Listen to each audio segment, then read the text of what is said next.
So let's start the complete chemistry solution of NEET 2025 paper, which happened on 4 May 2025. So let's begin and we will check all the 45 questions which came in the NEET examination. So let's start. चलो बच्चों पहला question solve करते हैं that is question number 46 the ratio of wavelength of light absorbed by hydrogen atom when it undergoes from n is equal to 2 say n is equal to 3 and n is equal to 4 to n is equal to 6 so हमारे पास इसके लिए formula है क्या Rydberg formula सब लोग जानते होंगे 1 by R is equal to R 1 by lambda is equal to R Z square 1 upon n one square minus 1 upon n two square clear है दो बार यही चीज लगाते हैं लेट से हम पहली बार मान लेते हैं lambda one 1 upon lambda one is equal to R Z square 1 upon 2 square minus 1 upon 3 square. So we get it what? R z square 1 upon 4 minus 1 upon 9. अगली बार हम मान लेते हैं 1 upon lambda 2 is equal to R z square. अब second time transition कहाँ से दिया है 4 to 6. So n is equal to 4 square minus 1 upon 6 square. That will get R z square 1 upon 16 minus 1 upon 36.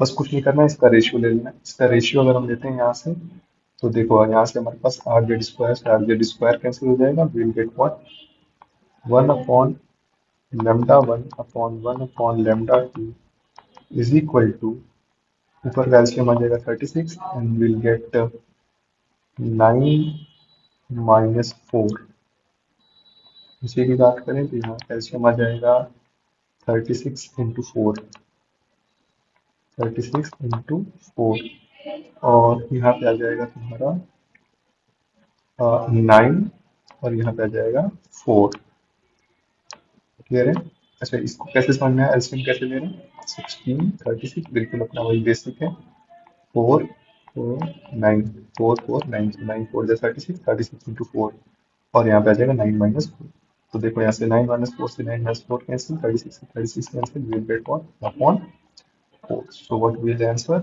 1 upon 4 is our answer clear है very good let us move to our next question question number 47 which of the following statements are true तो statement A क्या है हमारा unlike gallium has very high melting point this is wrong gallium has low melting point gallium का melting point क्या होता है लो होता है अप्रॉक्स 35 डिग्री सेल्सियस पे वो लिक्विड में हो जाता है ऑप्शन स्टेटमेंट बी क्या है on Pauling scale electronegativity value of N and C L are not same no this is also wrong we know that on Pauling scale nitrogen की value कितनी होती है 3.0 क्लोरीन की वैल्यू कितनी होती है 3.0 और दोनों की इलेक्ट्रोनेगेटिविटी वैल्यू क्या होती है सेम तो ये स्टेटमेंट भी हमारा रॉन्ग है option C is not option C actually statement C is argon K plus Cl minus Ca2 plus and S2 minus all are isoelectronic तो देखिए यहाँ पे क्या करेंगे आर्गन आर्गन के पास कितने इलेक्ट्रॉन 18 इलेक्ट्रॉन पोटेशियम के पास 19 19 माइनस 1 विल गेट 18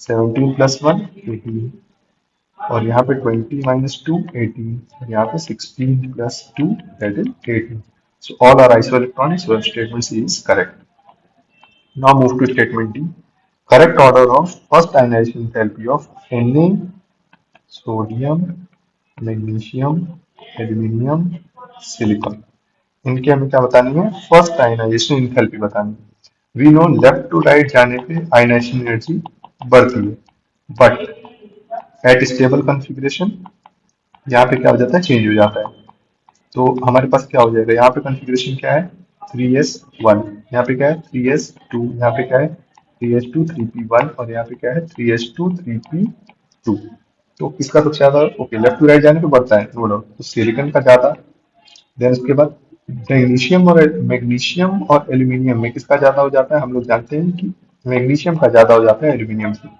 तो सिलिकॉन मैग्नीशियम फिर एल्यूमिनियम फिर sodium this is correct order but it says what silicon aluminium magnesium no this is incorrect किया तो डी हमारा क्या हो गया incorrect now let's check option E the atomic radii of caesium is greater than lithium and rubidium very ये तो बिल्कुल clear है कि ली ना की रब से।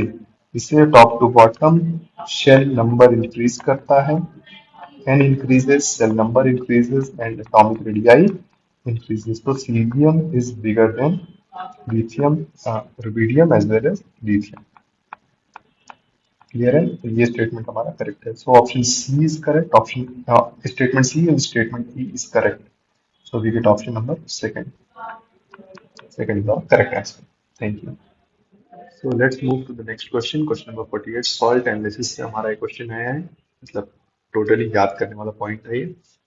तो यहाँ पे हमें कटायन को ग्रुप नंबर से उसके मैच करना है।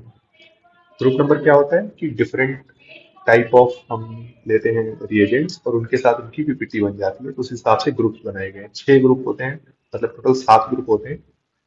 ग्रुप 0 में हमारा होता है NH4 प्लस अमोनियम आयन, और ग्रुप 6 में होता है हमारा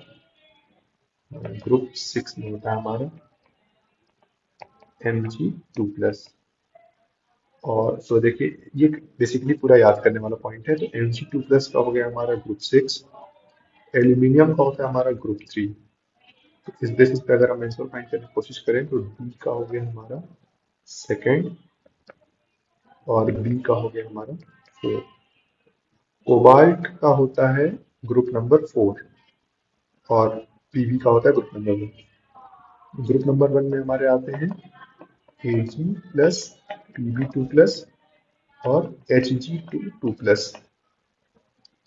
इन सबके अलग अलग रिएजेंट होते हैं, अलग अलग इनकी पीपीटी होती है। ग्रुप 1 का रिएजेंट होता है HCl, इनकी इनसॉल्युबल क्लोराइड बनते हैं। तो ठीक है, ये बहुत बड़ा कॉन्सेप्ट हो जाएगा। बस अभी के लिए अगर हम आंसर देखें तो क्या है कि, तो हमारा ऑप्शन कौन सा आ गया, ये हो गया हमारा ऑप्शन, यस, ये हमारा ऑप्शन नंबर सेकंड हो गया। तो let's move to next question, question number 49। देखिए क्या है, ये थोड़ा सीरीज ऑफ रिएक्शन का क्वेश्चन है, ऑर्गेनिक केमिस्ट्री का। तो हमारे पास रिएक्टेंट है कुछ इस तरीके का, बना लेते हैं एक बार। और यहाँ पे सबसे पहली रिएक्शन इसकी कराई जा रही है HBr benzoyl peroxide. Benzoyl peroxide सबको समझ में आ गया होगा, ये एंटी मार्कोनिकॉव की रिएक्शन है, खराश इफेक्ट में पढ़ते हैं।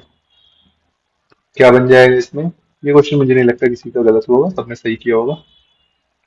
क्या बन जाएगा यहाँ पे,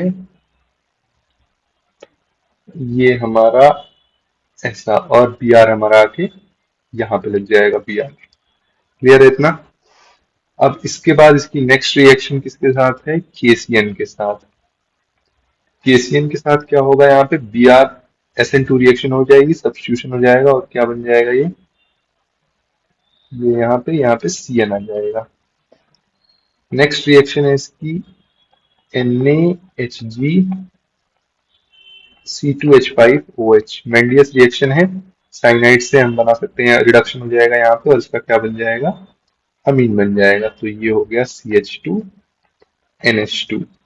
तो इसका ऑप्शन कौन सा मैच कर रहा है, ये वाला हमारा first option number A, option A हमारा मैच हो रहा है। ठीक है, next question is question number 50। Energy and radius of first Bohr orbit of He plus and Li2 plus are. तो ये एटॉमिक स्ट्रक्चर से क्वेश्चन हमारे पास। सबसे पहले फॉर्मूला देख लेते हैं एटॉमिक स्ट्रक्चर में कौन सा लगने वाला है। एनर्जी का फॉर्मूला सबको जो याद होता है वो क्या होता है, 13.6 into Z square upon N square. But ये फॉर्मूला की यूनिट क्या होती है, ईवी नैनोमीटर यूनिट होती है इसकी। ठीक है, बट ये हम नहीं लगाएंगे यहाँ पे। यहाँ पे हमारे पास फॉर्मूला गिवन है, E इज इक्वल टू, देखिए आर एस की वैल्यू गिवन है जूल में, उस हिसाब से हमें यूज करना है। 2.18 into 10⁻⁻18 into Z square upon N square minus के साथ, ये हम फॉर्मूला यूज करेंगे एनर्जी का यहाँ पे। और रेडियस का कौन सा फॉर्मूला हमको याद होता है, रेडियस का फॉर्मूला होता है R N is equal to A not N square by Z. और लेकिन यहाँ पे ए नॉट की जगह हम 0.529 एन स्क्वायर बाई जेड लिखते हैं, ये एंगस्ट्रॉम में। लेकिन यहाँ पे हमको कौन सा यूज करना है, पिकोमीटर में निकालना है। तो R N is equal to 52.9 N square by Z. Clear है, ये दोनों फॉर्मूला लगाने वाले हैं। तो चलिए बारी बारी से लगाते हैं। सबसे पहले हम फॉर्मूला लगाएंगे किस पे, हीलियम पे। Helium plus N is equal to one. देखिए फर्स्ट बोर ऑर्बिट लिखा है हर जगह पे, N is equal to one और जेड इज इक्वल टू कितना हो जाएगा, टू। तो एनर्जी इसकी कितनी आ गई, -2.18 इंटू 10⁻−18 इंटू टू का स्क्वायर हो गया 4/1। ये हो गया आपका -4 2 8, तो ये आ जाएगा 8.72 इंटू 10⁻−18 जूल। ठीक है, और रेडियस बात करें इसकी तो Rn, ये He2 प्लस का है, राइट। और Rn He प्लस का कितना हो जाएगा, 52.9 इंटू एन स्क्वायर कितना है हमारे पास, one square upon Z, Z कितना है, टू। 52.9 डिवाइडेड बाई टू, ये कितना हो जाएगा हमारे पास, 26.4 पिकोमीटर। अब बात करते हैं लिथियम की। Energy of lithium 2 plus -2.18 into 10⁻−18 into Z² upon N²। Z² की जगह मैं लिख लेता हूँ, Z² की जगह मैं लिख लेता हूँ यहाँ पे कितना,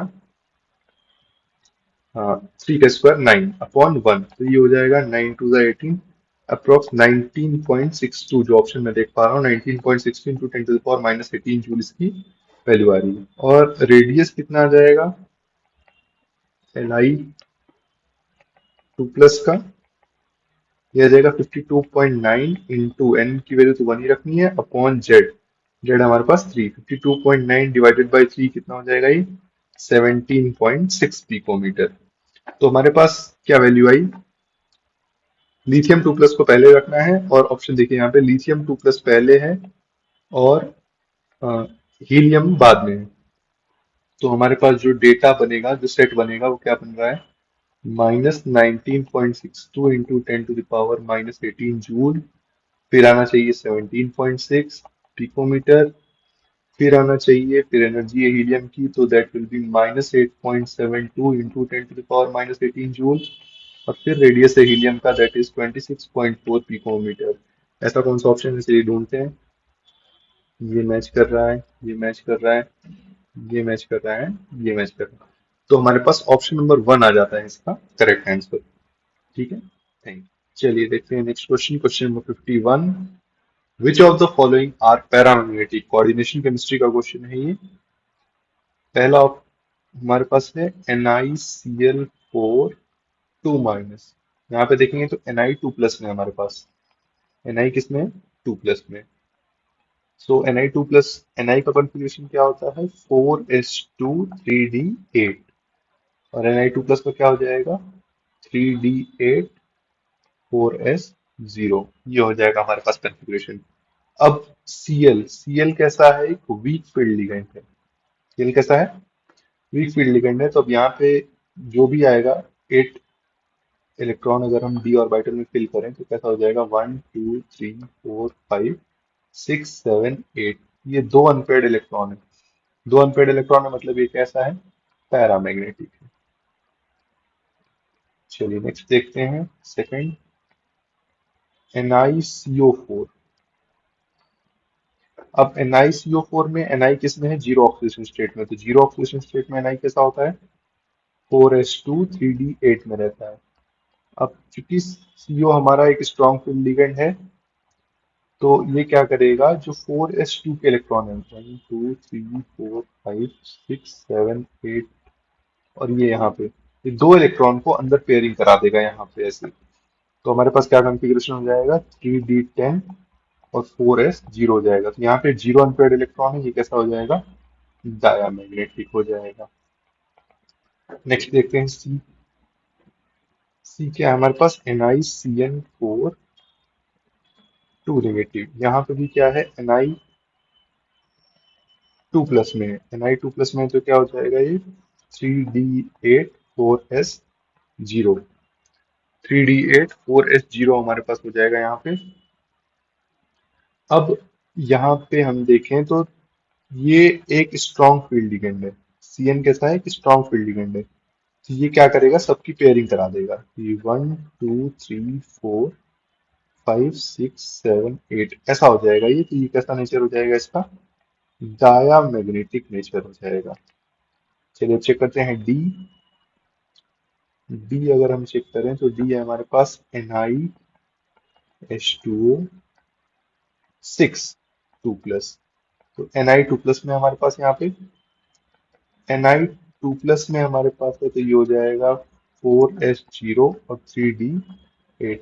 अब क्योंकि हमारे पास ये 3d8 है और H2O एक वीक फील्ड लिगेंड है।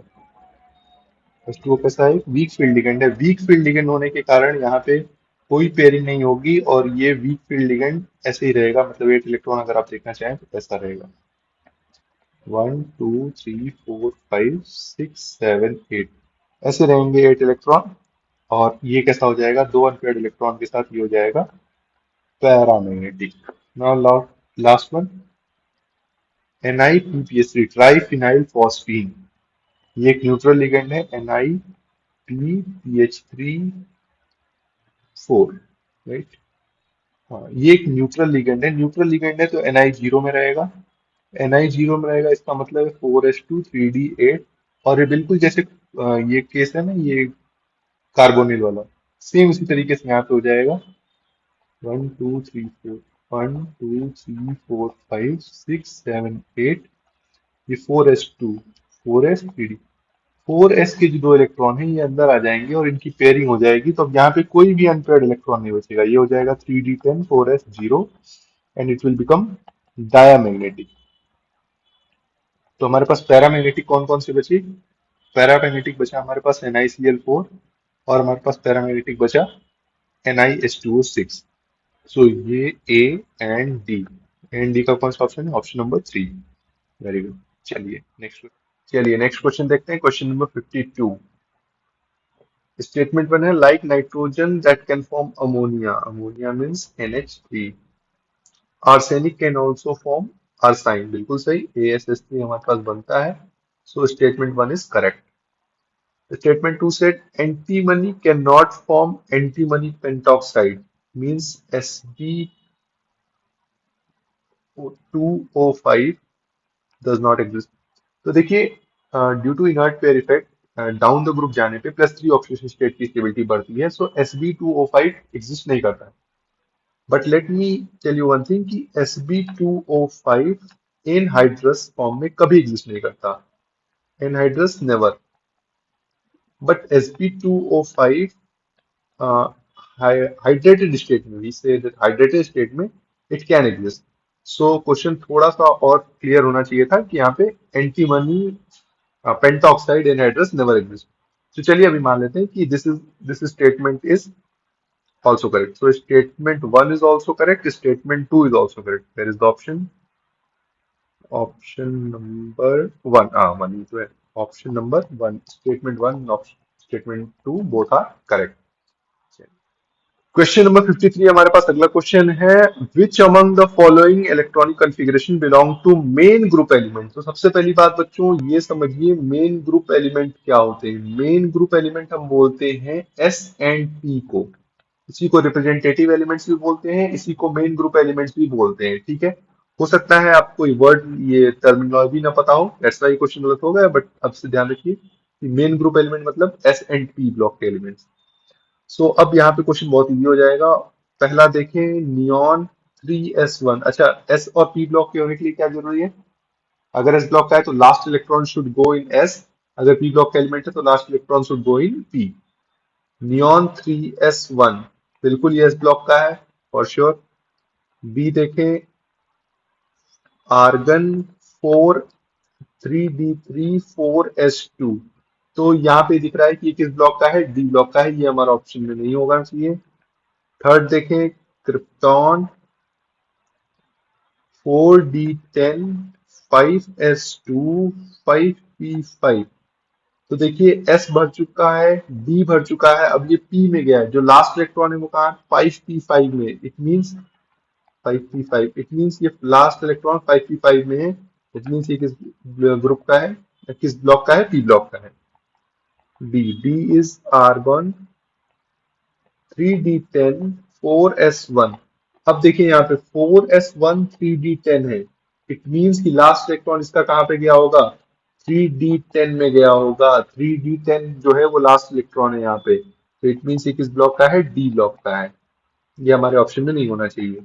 Last but not least, radon 5F06D2 साफ दिख रहा है कि ये किस ब्लॉक का है, डी ब्लॉक या एफ ब्लॉक में से किसी का है, तो यहाँ पे ये भी हमारे ऑप्शन में नहीं होगा।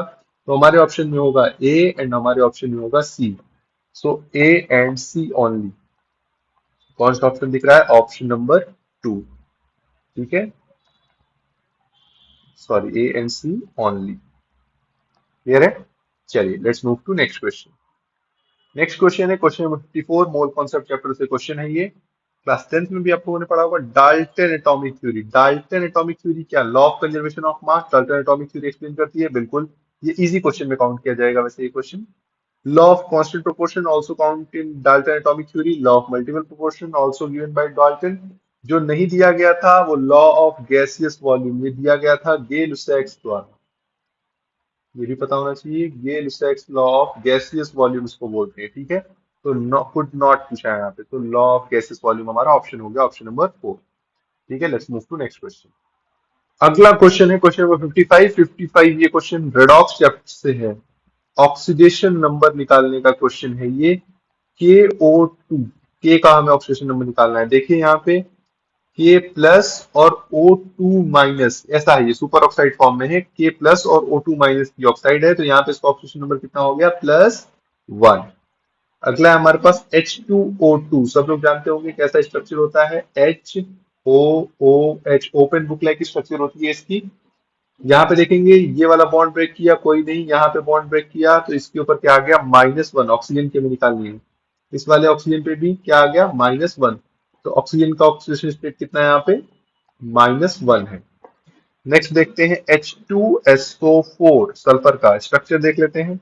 S double bond O double bond O, यहाँ पे आ गया OH और यहाँ पे आ गया OH।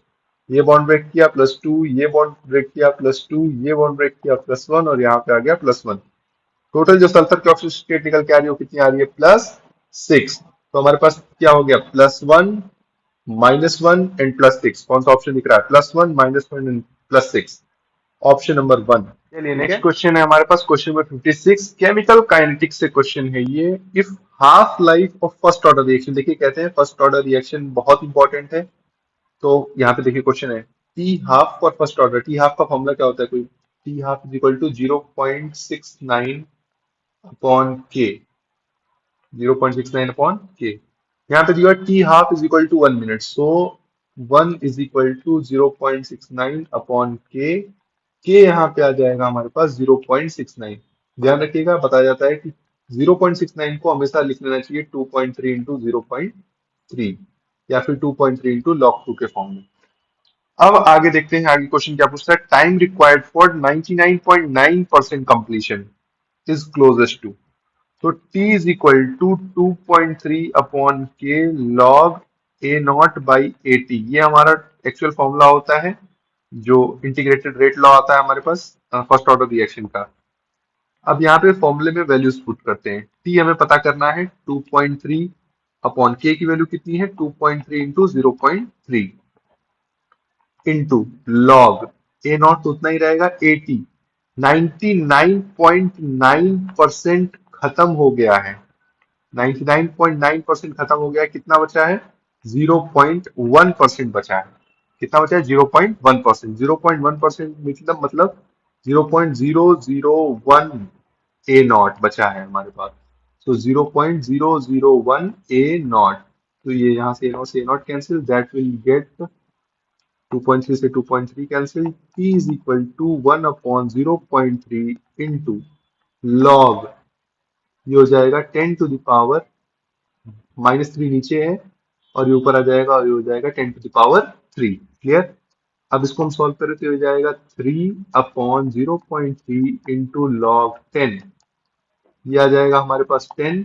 ये हो जाएगा 10 into log 10, that will become 10, क्योंकि लॉग 10 की वैल्यू कितनी होती है? 1। सो हमारे पास 10 मिनट्स आएगा जिसपे 99.9% रिएक्शन कंप्लीट होगी। That 10 will be option number 4। Option number 4 हमारा आंसर हो गया। ठीक है, let's move to next question. चलिए आगे बढ़ते हैं। Next question, question number 57। The correct order of wavelength of light absorb by the following complex. Complex पढ़ने से पहले आप समझिए कि वेवलेंथ लाइट एब्जॉर्ब कैसे होती है। अगर स्प्लिटिंग ज्यादा होगी, स्प्लिटिंग क्या होगी, ज्यादा, तो एनर्जी चाहिए होगी वहां पे ज्यादा, एनर्जी ज्यादा चाहिए होगी मतलब वेवलेंथ क्या चाहिए होगी, कम। तो हमें चाहिए वेवलेंथ ज्यादा, वेवलेंथ मतलब हमें इंक्रीजिंग ऑर्डर देखना है, तो वेवलेंथ ज्यादा मतलब स्प्लिटिंग कम, स्प्लिटिंग कम, ठीक है। अब देखिए टेट्राहेड्रल और ऑक्टाहेड्रल में किसकी स्प्लिटिंग ज्यादा होती है, टेट्राहेड्रल एंड ऑक्टाहेड्रल में। ये बात तो क्लियर है कि ऑक्टाहेड्रल कॉम्प्लेक्सेस में स्प्लिटिंग क्या होती है, ज्यादा होती है। तो ऑक्टाहेड्रल वाला जो कॉम्प्लेक्स है हमारे पास वो आ गया, वहां पे स्प्लिटिंग ज्यादा होगी, तो वहां पे वेवलेंथ क्या आएगी, कम। तो अब देखिए ये एक हमारा, ये ऑप्शन सी हमारा टेट्राहेड्रल है, सी टेट्राहेड्रल है, ध्यान से समझिएगा, सी टेट्राहेड्रल है। टेट्राहेड्रल में स्प्लिटिंग कम होती है, स्प्लिटिंग कम होगी मतलब वेवलेंथ क्या होगी, सबसे ज्यादा, स्प्लिटिंग कम वेवलेंथ ज्यादा, तो सी हमारा सबसे आगे आएगा। अब बाकी ऑर्डर डिसाइड करते हैं। अब उसके बाद splitting is directly proportional to, मतलब जो स्प्लिटिंग है वो डिपेंड करती है नेचर ऑफ लिगेंड पे। जो वीक फील्ड लिगेंड है वो ज्यादा अच्छा, ज्यादा खराब स्प्लिटिंग करेगा, जो स्ट्रॉन्ग फील्ड लिगेंड है वो ज्यादा अच्छी स्प्लिटिंग करेगा, नेचर ऑफ लिगेंड। तो अब ये A B and D both, ये तीनों हमारे पास ऑक्टाहेड्रल स्पीसीज है। अब यहाँ पे हम कंपेयर कर लेते हैं nature of ligand. Nature of ligand देखेंगे तो स्ट्रेंथ के हिसाब से जो स्पेक्ट्रोकेमिकल सीरीज हमने बनाई है, उसमें अगर आप लोग को याद होगा उसकी काफी सारी ट्रिक है, जो आपको ट्रिक याद होगी उस हिसाब से आप देख लीजिएगा। सबसे स्ट्रॉन्ग है CN, उसके बाद हमारा है NH3, और उसके बाद हमारा है H2O। H2O में स्प्लिटिंग कम मतलब वेवलेंथ ज्यादा, फिर से बोलिए, H2O में क्या, स्प्लिटिंग कम मतलब वेवलेंथ ज्यादा। सी के बाद कौन सा आने वाला है, H2O कहाँ गया, D, क्लियर। उसके बाद CN में स्प्लिटिंग ज्यादा, यहाँ लिख देता हूँ, CN में स्प्लिटिंग ज्यादा, स्प्लिटिंग ज्यादा मतलब वेवलेंथ कम। तो ए एंड बी में से कौन सा आगे आ जाएगा, बी सबसे पीछे चला आएगा और यहाँ पे आ जाएगा ए। तो हमारे पास एग्जैक्ट ऑप्शन कौन सा बन गया, BADC, ये हमारा करेक्ट ऑप्शन बनता है। कौन सा है, ऑप्शन नंबर 2। ध्यान से समझिए, फिर से एक बार बता रहा हूँ, स्प्लिटिंग ज्यादा, एनर्जी ज्यादा, एनर्जी ज्यादा, वेवलेंथ कम। अब टेट्राहेड्रल स्प्लिटिंग ऑक्टाहेड्रल स्प्लिटिंग में ऑक्टाहेड्रल ज्यादा होती है, टेट्राहेड्रल कम, टेट्राहेड्रल की स्प्लिटिंग कम है, इसका मतलब यहाँ पे वेवलेंथ क्या होगी, ज्यादा। तो सी, सी इज द टेट्राहेड्रल, इसीलिए ये आगे आ गया, क्लियर है। अब उसके बाद जितने भी सारे ऑक्टाहेड्रल हैं इसमें हम कंपेयर करेंगे कि नेचर ऑफ लिगेंड कैसा है। अगर लिगेंड स्ट्रॉन्ग फील्ड है दैट मींस स्प्लिटिंग वहां पे ज्यादा होगी, स्प्लिटिंग ज्यादा होगी मतलब वेवलेंथ कम। जैसे CN एक स्ट्रॉन्ग फील्ड लिगेंड है, स्ट्रॉन्ग फील्ड लिगेंड स्प्लिटिंग ज्यादा कराएगा, स्प्लिटिंग ज्यादा मतलब वेवलेंथ कम। वाटर एक कंपेरेटिवली वीक फील्ड लिगेंड है, वीक फील्ड लिगेंड है मींस स्प्लिटिंग कम होगी, वेवलेंथ ज्यादा। तो इस बेसिस पे BADC हमारा ऑर्डर आता है। चलिए आगे।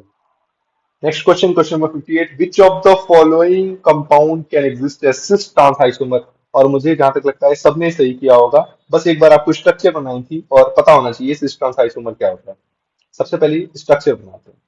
Pent one in, 1 2 3 4 5, pent one in, ये हमारी स्ट्रक्चर बन गई।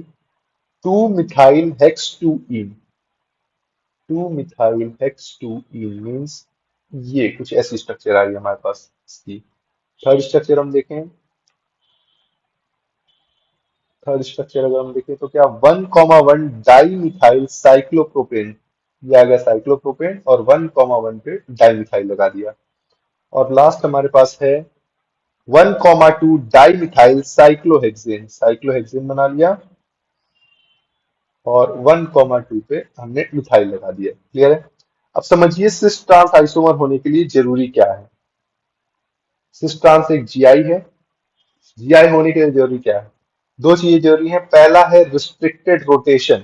रिस्ट्रिक्टेड रोटेशन कैसे कैसे आ सकता है, इस गिवन ऑप्शंस में हमारे पास क्या क्या है, या तो पाई बॉन्ड हो जो रिस्ट्रिक्टेड रोटेशन होगा, और या तो रिंग हो, ठीक। और दूसरी जो कंडीशन हमको चाहिए होती है that is variable valency. Variable valency कैसे, around the restricted rotatory system, variable valency चाहिए होती है। यहाँ पे देखिए रिस्ट्रिक्टेड रोटेशन है, बिल्कुल है, बट यहाँ पे वेरिएबल वैलेंसी नहीं, यहाँ पे दोनों साइड हाइड्रोजन है, it can not show GI. Same condition यहाँ पे भी है, यहाँ पे दोनों ही ग्रुप कैसे हैं, मिथाइल है, दोनों ही methyl, it means it can not show GI. Here also अगर रिंग है तो रिंग में एटलीस्ट दो sp3 कार्बन ऐसे होने चाहिए जहां पे वेरिएबल वैलेंसी हो। यहाँ पे देखिए दोनों एच है, यहाँ पे दोनों एच है, और इस वाले पोजीशन पे दोनों ही ग्रुप मिथाइल है, तो ये भी जीआई शो नहीं करेगा। Now here is CH3 and another is H. Similarly, here is CH3 and another one is H. हाँ ऑब्वियसली ये above the plane and below the plane होंगे, वो सब बात की बात है। यहाँ देखिए ये जो सिस्टम है, एक रिस्ट्रिक्टेड रोटेटरी सिस्टम में मिला, are are also, and variable valency मिली, दैट मीन्स ये जीआई शो करेगा। और मुझे लगता है सबने ऐसा किया होगा। Option number 4 is the correct option. चलिए आगे बढ़ते हैं। Let's move to next question. Question number 59.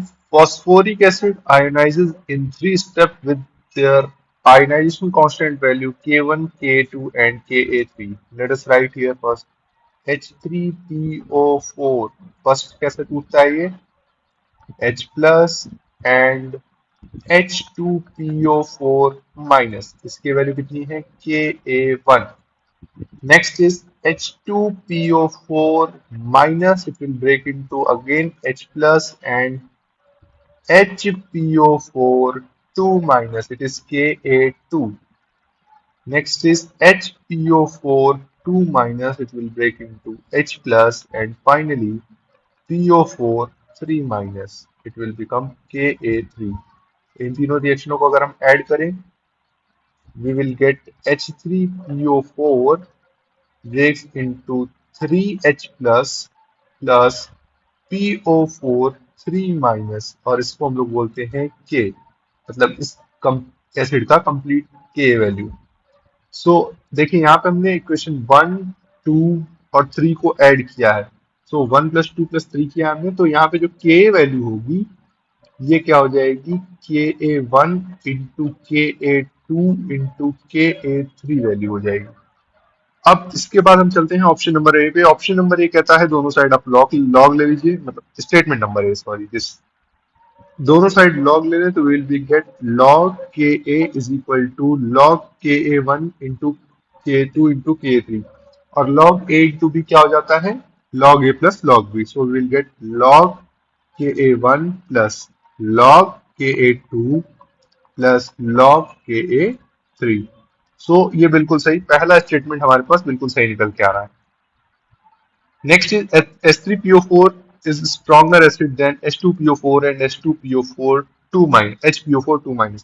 बिल्कुल सही बात है। यहाँ पे हम देखते हैं Ka1 की वैल्यू जो होती है वो K2 से ज्यादा होती है, और वो वैल्यू ज्यादा होती है Ka3 से। ऐसा इसलिए होता है क्योंकि जो कॉन्जुगेट बेस होता है वो इस कंडीशन में ज्यादा स्टेबल बनता है, इस कंडीशन में थोड़ा लेस स्टेबल, और यहाँ पे कंपेरेटिवली मतलब जो रिलेटिव स्ट्रेंथ है वो थोड़ी कम होती जाती है।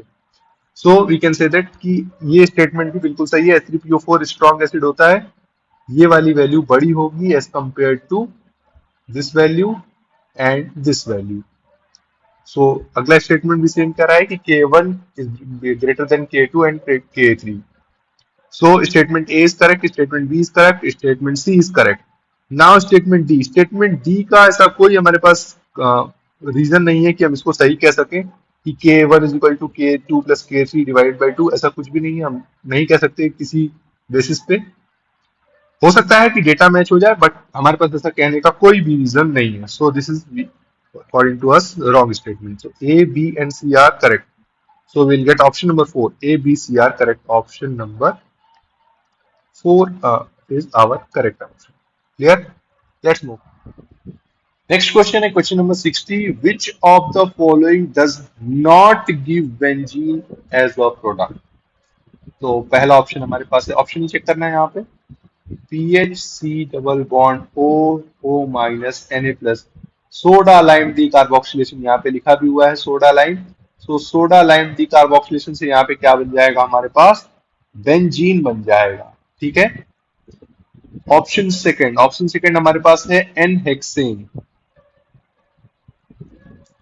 एन हेक्सेन हमारे पास 2 3 4 5 6 एन हेक्सेन अगर हमारे पास है, इसको मॉलिबेटनम ऑक्साइड हो गया, क्रोमियम ऑक्साइड हो गया, high temperature high pressure, high temperature high pressure. हालांकि जनरली हमें याद करने की जरूरत नहीं है कौन सा प्रेशर, बस हाई टेम्परेचर और हाई प्रेशर होना चाहिए। साइक्लाइजेशन एंड एरोमेटाइजेशन रिएक्शन है, अल्केन चैप्टर हाइड्रोकार्बन में हमारे पास मिलती है ये।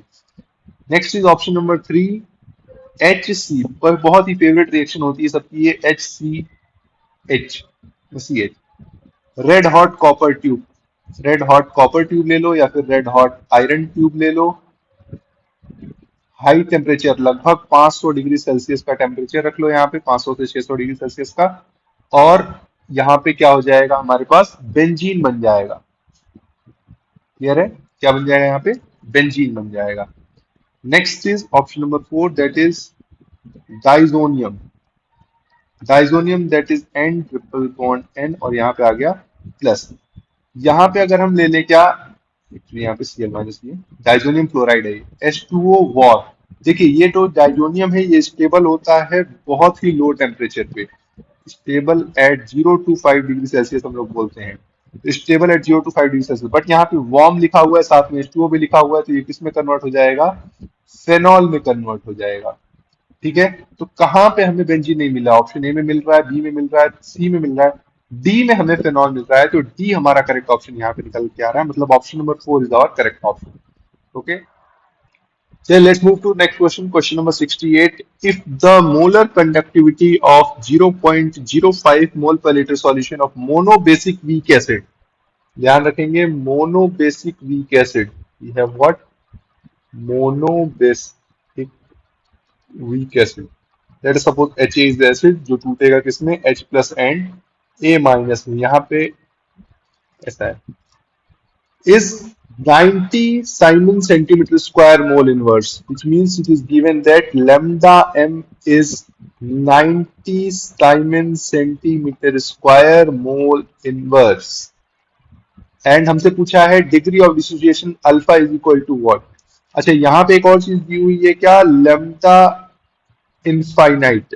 देखिए ये लेमडा नॉट लिखा है, नॉट मतलब इनफाइनाइट, प्लस लिखा है, इसका मतलब कैटायनिक पार्ट की बात हो रही है, is equal to 349.6 siemens centimetre square mole inverse. And another thing is lambda infinite anionic part का दिया हुआ है कितना, 50.4 siemens centimetre square mole inverse. Total acid का कितना हो जाएगा, लेमडा नॉट ऑफ एसिड हो जाएगा, दोनों का ऐड कर देंगे, लेमडा नॉट कैटायनिक पार्ट का and lambda not anionic part का। तो हमारे पास आ जाएगा 349.6 plus 50.4, we get how much, 400 siemens centimetre square mole inverse. अब जैसा कि आप सबको पता है कि alpha is equal to lambda M upon lambda M not, means infinite. Lambda M हमको दिया हुआ है कितना, 90, लेमडा एम इनफाइनाइट हमने निकाला कितना, 400, we get 9 by 40 and which will be equal to 0.225. So हमारे पास अल्फा इज इक्वल टू आ गया 0.225, which is the degree of dissociation.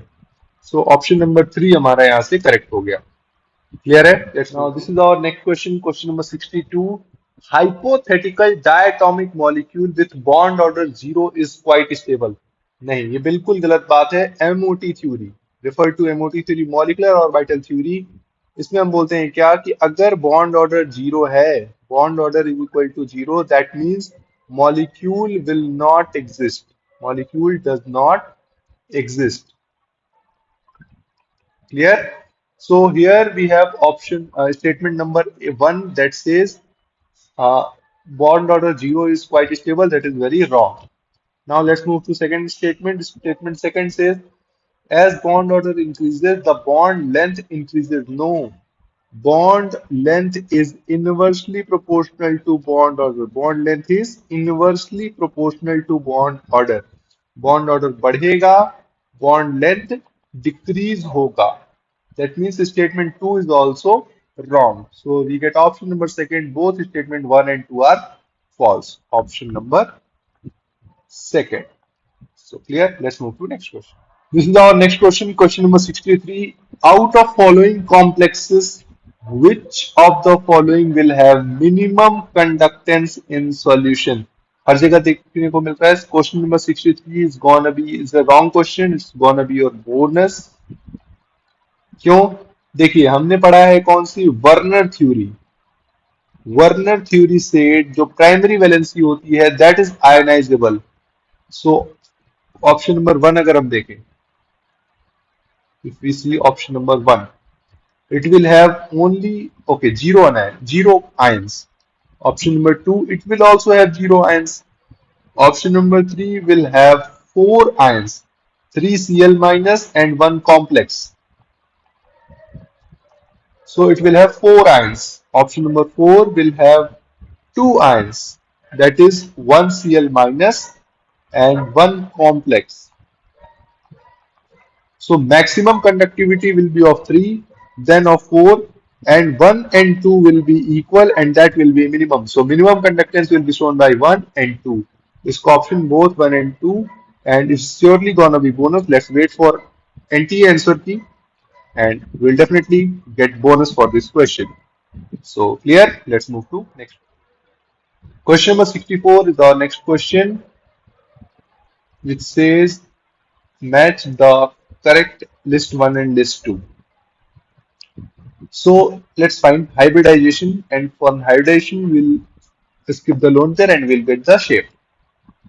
XZO3. Let's see here. XZO3. XZO3. अगर आप लोग को जैसे भी याद हो, whatever the logic you know, it has three bond pair, sigma bond, and one lone pair. So it is steric number is 4, and for 4 steric number we have hybridization sp3. What's the hybridization? sp3. Its geometry gonna be tetrahedral geometry, and shape gonna be pyramidal. कैसा दिखेगा ये देखिए, XC, ये आ गया आपका lone pair, double bond O and double bond. This is how XZO3 look like. So option number A का हो गया हमारे पास sp3 pyramidal, that is second one. Here now XZF2. XZF2 will go like hybridization will be, see we have two bond pair and three lone pair. So 5. 5 is our stage number and we'll get sp3d. Geometry will be trigonal bipyramidal. And now what about shape? Let's see. XZ. Lone pair will occupy equatorial position. Lone pair, lone pair, lone pair. And fluorine will occupy axial position. So its geometry is trigonal bipyramidal and shape gonna be linear. So sp3d linear. sp3d linear, which option? Option number, sorry, miss, match number 1. XZOF4. XZOF4. XZOF4. It has 5 bond pair. 5 bond pair and 1 lone pair. So its hybridization gonna be, it's 6. State number is 6. State number 6 means sp3d2. sp3d2 is nothing but square bipyramidal, or we can say it octahedral. Its geometry. Now for shape, we have to draw. XZ double bond O. Okay. Firstly 4F. F, F, F, and this last F. This one is going to be double bond O, and here it is our lone pair. So if ignore lone pair, we'll get the shape, and we are getting here square pyramidal shape.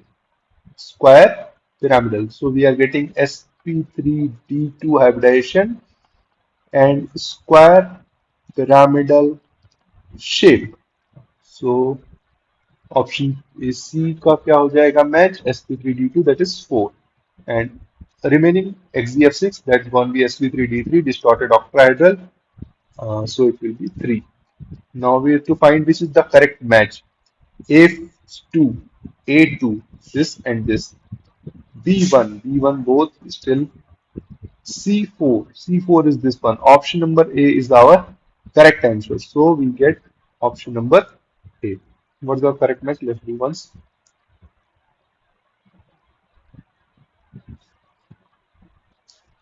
Let's do here A second, B first, C 4, and D 3. This is our correct match, and it's coming in which option? Option number 1. Clear? Let's move to our next question. Question number 65. Carbon plus 2 hydrogen gives CH4 and its heat of reaction is exothermic 74.8. We have to draw the correct graph. Let me tell you. Everyone know also, right? What is the graph of heat of reaction? This is nothing but heat of reaction is nothing but energy difference between product and reactant.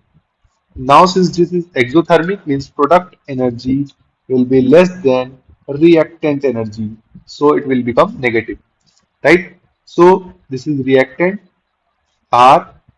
There will be somewhere product P, and the difference will be this. This will be the difference, and this has to be how much? Minus 74.8 kilojoule per mole. We have to find this as the correct graph. This is the graph y-axis energy and x-axis reaction progress. Correct? So we get this graph. Okay, this is the only graph which we are getting. Reactant energy, product energy is less than reactant energy, correct? And this gap is 74.8. Okay, so option 1 is our correct option. Clear? So let's move to our next question. Question number 66. ये solution chapter से question है and it's quite easy question. तो सबसे पहले हम देखते हैं क्या ह्यूमिडिटी. ह्यूमिडिटी गर्मियों के मौसम में ह्यूमिडिटी हो जाती है. ह्यूमिडिटी क्या होता है? मॉइस्चर प्रेजेंट होता है एयर में that is liquid in gas. Liquid in gas. Now second is alloy.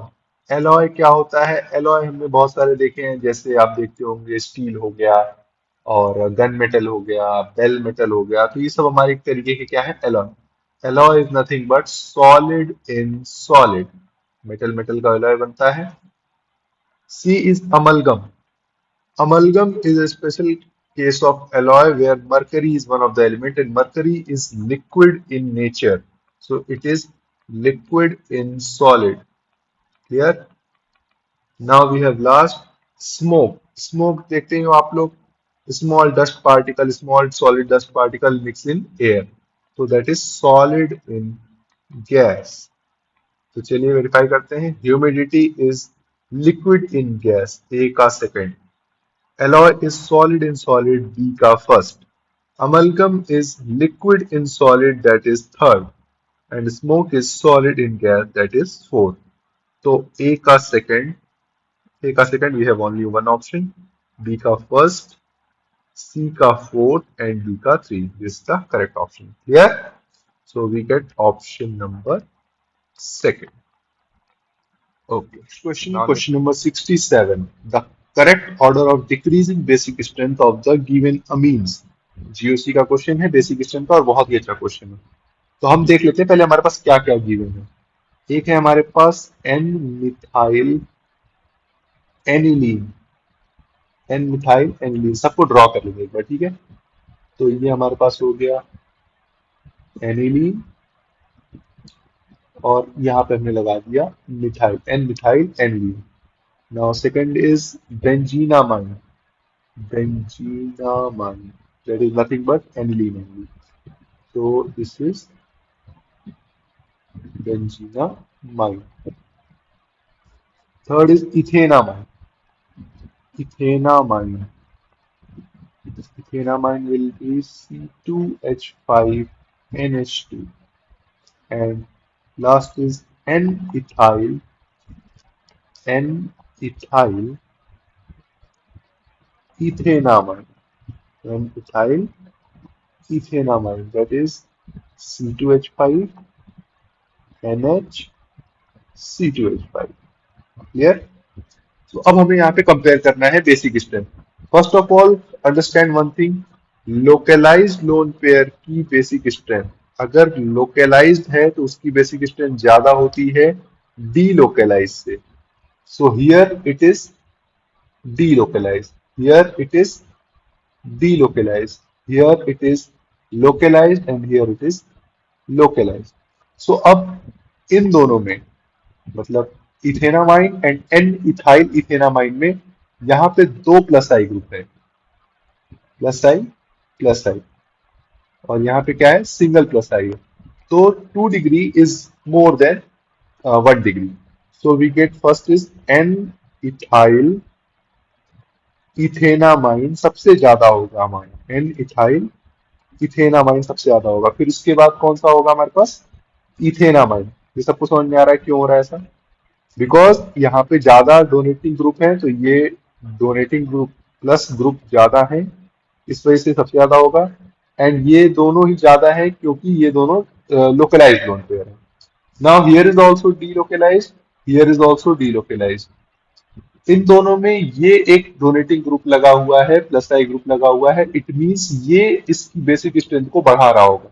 So we are getting N methyl aniline, N methyl aniline आ जाएगा इसके बाद, और लास्ट में आ जाएगा हमारे पास benzenamine, benzenamine. This will be our fourth one. So वो this is our order of basic strength. कौन सा ऑप्शन में मैच हो रहा है? एन इथाइल इथेनामाइन सबसे पहले होना चाहिए।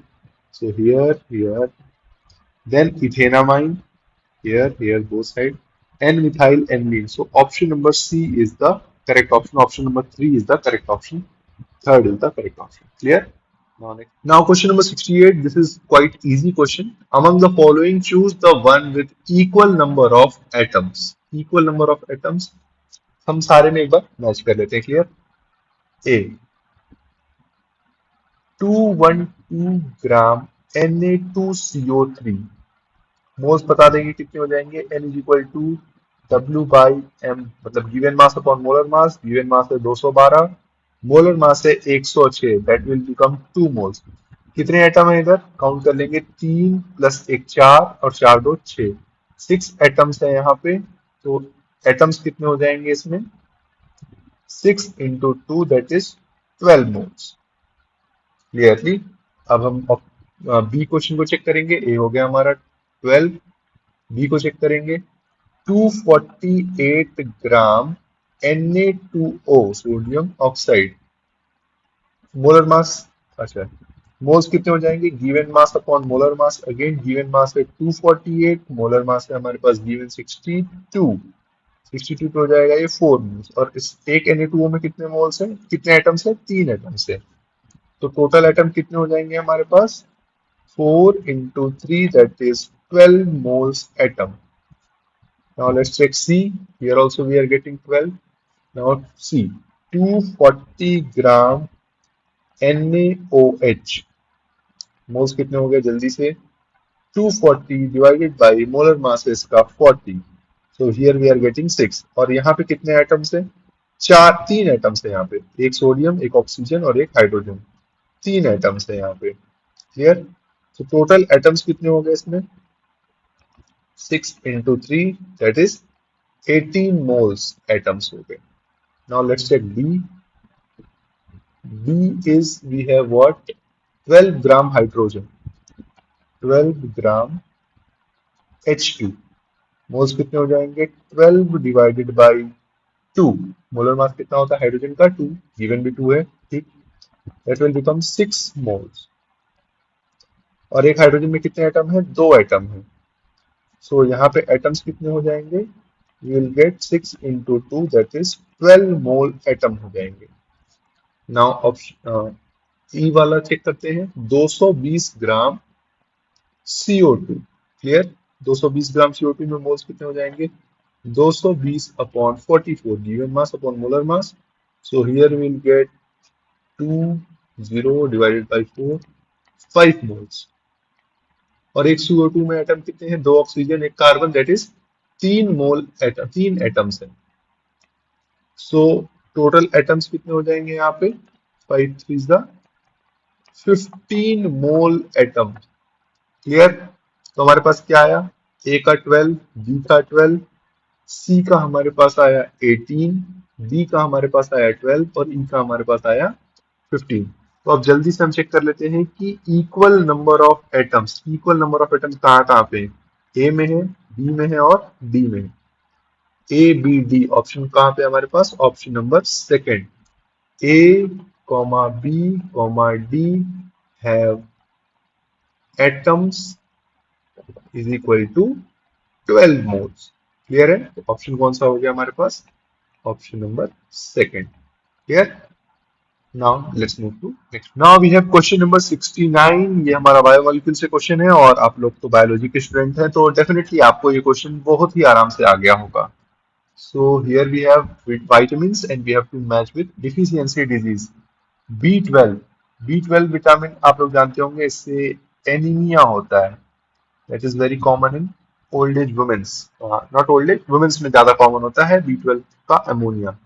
विटामिन डी से होता है हमको रिकेट्स, रिकेट्स स्कर्वी डिजीज होती है। विटामिन बी टू से होता है हमको एक डिजीज है cheilosis. And last B six से होता है हमको कॉन्वल्सियंस,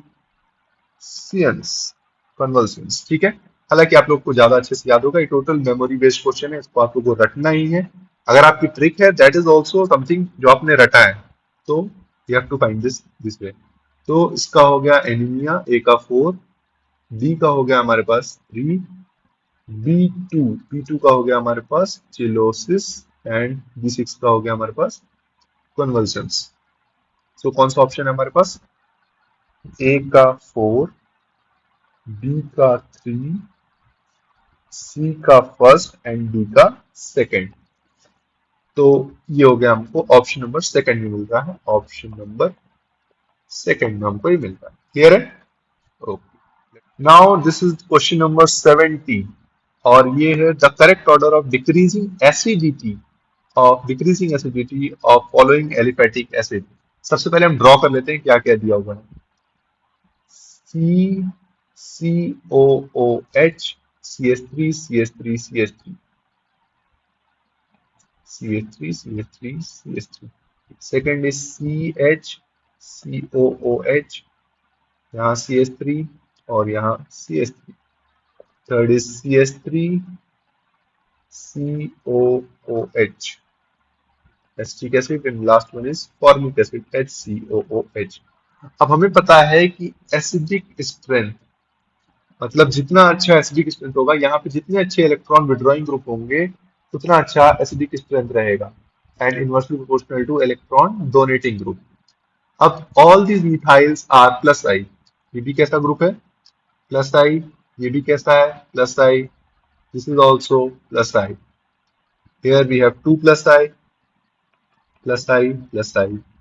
here we have 1 plus I और यहाँ पे कुछ नहीं है। तो सबसे अच्छा एसिड जो होगा हमारे पास हो जाएगा formic acid HCOOH। Then will get acetic acid, acetic acid हमारे पास आ गया CH3COOH। और उसके बाद आ जाएगा हमारे पास, देखिए यहाँ पे 3 प्लस आई है, यहाँ पे 2 प्लस आई है, तो ये वाला ज्यादा बेटर है। सो CH3 ट्वाइस CHCOOH और उसके बाद लास्ट आ जाएगा हमारे पास CH3 थ्राइस CCOOH। क्लियर है? तो कौन सा ऑप्शन मैच हो रहा है हमारे हिसाब से? HCOH पहले आना चाहिए, मतलब ऑप्शन सी और डी में 4 में से कोई एक होगा। एंड हम देख पा रहे हैं कि SCOH के बाद आएगा acetic acid, so option 3 is our correct option. So we are getting option number 3। Clear? और बहुत ही अच्छा क्वेश्चन है ये, बहुत ही अच्छा जीओसी का क्वेश्चन है। So let's move to our next question is question number 71। Statement based question है, हमें ट्रू और फॉल्स बताना है।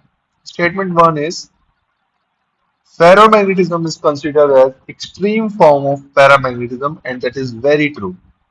फेरोमैग्नेटिज्म क्या होता है? फेरोमैग्नेटिज्म अगर मोर number of unpaired electron, more number of unpaired electron, अगर इलेक्ट्रॉन जो अनपेयर्ड है वो बहुत ज्यादा हो जाए, मैग्नेटिक मोमेंट बहुत ज्यादा हो जाए, तो उसको हम लोग क्या बोलते हैं? फेरोमैग्नेटिज्म। ठीक है, और यहाँ पे स्ट्रॉन्ग अट्रैक्शन होता है मैग्नेट से। सेम पैरामैग्नेटिज्म में भी होता है। Paramagnetic is nothing but unpaired electron, उसके पास मैग्नेटिक मोमेंट होना चाहिए कुछ ना कुछ, but ferromagnetism is extreme case of paramagnetism. Clear? Statement 1 is true. Now statement 2. The number of unpaired electron in chromium plus 2. Okay, chromium plus 2. सबसे पहले तो chromium देखिए आप लोग. क्रोमियम का कॉन्फ़िगरेशन क्या होता है सबको याद होगा. 4s1 3d5. 24 एटॉमिक नंबर होता है और कॉन्फ़िगरेशन हो गया 4s1 3d5. सो क्रोमियम 2 प्लस का कॉन्फ़िगरेशन क्या हो जाएगा. 4s0 3d4. अनपेयर्ड इलेक्ट्रॉन कितने आ गए. अनपेयर्ड इलेक्ट्रॉन आ गए हमारे पास 4. क्लियर है. अब हम देखते हैं एनडी. एनडी हमारे पास एलिमेंट है नियोडेनियम. एनडी कैसा एलिमेंट है. नियोडीनियम. क्लियर. एटॉमिक नंबर इसका कितना है 60. एटॉमिक नंबर कितना है इसका 60. अगर 60 अगर आपको नहीं समझ में आता कैसे है 60 मतलब जेनॉन लिख लीजिए आप. जेनॉन आ गया मतलब ये हो गया आपका 54. 54 हो गया. जैसे यहाँ पे अगली बार आएगा आपका 6s और जैसे ही 6s आया आपके पास ओपन हो जाएगा 4f एंड 5d. अब देखिए यहाँ पे 54 हो चुका है. हमारे पास कितने इलेक्ट्रॉन बचे. 6 इलेक्ट्रॉन बचे. तो 6 इलेक्ट्रॉन में तो 2 इलेक्ट्रॉन मैंडेटरी 6s में जाएंगे. अब 4f और 5d में कहाँ पे इलेक्ट्रॉन जाएगा 4f में जाएगा. तो हमारे पास 6 बचे थे. 2 हमने यहाँ यूज कर दिए. बचे कितने अब हमारे पास 4. तो 4f4. तो नियोडीनियम का जो इलेक्ट्रॉनिक कॉन्फ़िगरेशन है एनडी का वो कितना है. Xenon 6s2 4f4. बट हमें यहाँ पे पूछा है Nd3 प्लस. Nd3 प्लस की बात करें तो क्या हो जाएगा. 3 इलेक्ट्रॉन निकालने हैं. जेनॉन देखिए सबसे पहले इलेक्ट्रॉन निकलेगा 6s से तो it will become 6s0 and it will become 4f3. Unpaired electron कितने आ गए यहाँ पे 3 आ गए. अनपेयर्ड इलेक्ट्रॉन आ गया हमारे पास यहाँ पे 3. सो इस दस both contain same number of electron. यहाँ पे 4 है यहाँ पे 3 है. Not same. यहाँ पे इलेक्ट्रॉन क्या है not same. Not same unpaired electron. So statement 2 is false. सो बोथ हमारे पास आ गया statement 1 true and statement second false. Which is correct option. Statement 1 is true and statement 2 is false. Option number 3 हमारे पास correct आ रहा है. ठीक है. मूव टू चलिए next next. Question. Question number 72 और ये है हमारा सेपरेशन मेथड से क्वेश्चन है. यहाँ पे हमारे पास मिक्सचर दिया हुआ है और आपको बताना है मेथड ऑफ सेपरेशन से मैच करना है. तो सबसे पहले हमारे पास CHCl3 that is chloroform and aniline. Chloroform and aniline. तो इनके बीच में बहुत बॉइलिंग पॉइंट का डिफरेंस है. इनके बीच में आराम से हम बिल्कुल सिंपल डिस्टिलेशन से कर सकते हैं इसका सेपरेशन. क्यों. क्योंकि इसका बॉइलिंग पॉइंट बहुत हाई है. हाई बॉइलिंग पॉइंट है और इसका लो बॉइलिंग पॉइंट है. इसको आराम से हम सेपरेट कर सकते हैं सिंपल डिस्टिलेशन से. Next is crude oil. Crude oil in petroleum. अब आप लोग देखे होंगे आप लोग बचपन में भी पढ़े होंगे कि जो डिस्टिलेशन होता है पेट्रोल का वो कैसा होता है. यहाँ से हमें निकलता है कुछ. यहाँ से हमें मिलती है नेचुरल गैसेस. यहाँ बीच में कहीं पेट्रोल बीच में कहीं डीजल. तो इनके बीच में हम बहुत सारी ट्रेज लगानी पड़ती हैं. केमिकल इंजीनियरिंग में फ्रैक्शनल डिस्टिलेशन पे मास ट्रांसफर पे एक पूरा चैप्टर है.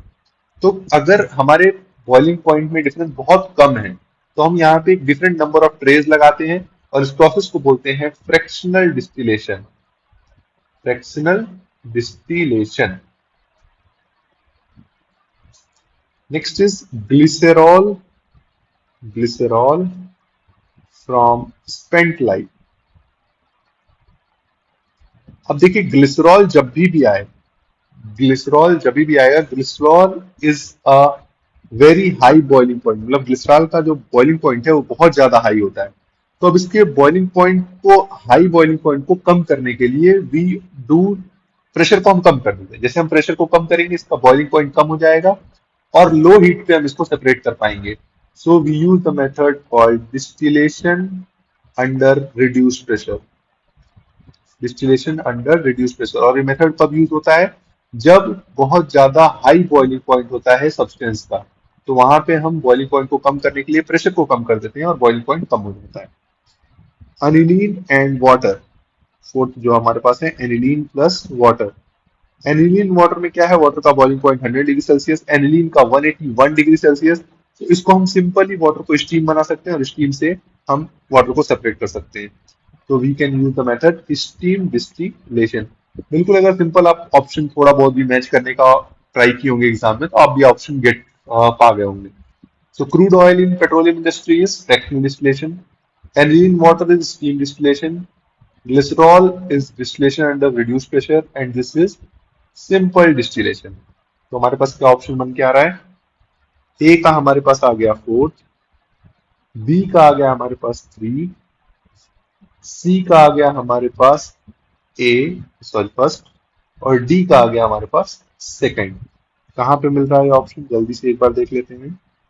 ऑप्शन नंबर वन, वन में मिल गया हमको। Option number one is our correct option, option number one. Clear? Now let's move to next question.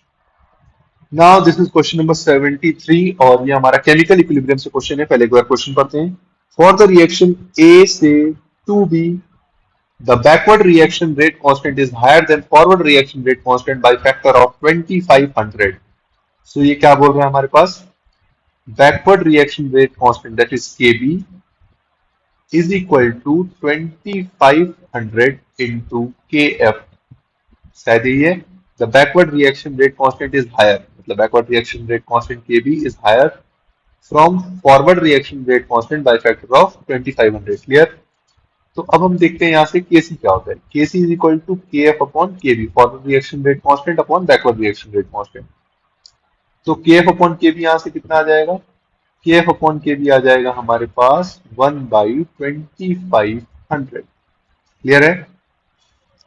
Now we have to find Kp. Kp क्या है, Kp is equal to K C R T power delta N G. Now for the reaction A gaseous gives to B gaseous, delta N G is, delta Ng is what? Ng product side minus Ng at reactant side. What is Ng? Gaseous substance, gaseous mode. Product side में कितने हैं, दो, reactant side में कितने हैं, एक। So we get delta N G is equal to one. तो delta N G हमारा आ गया one.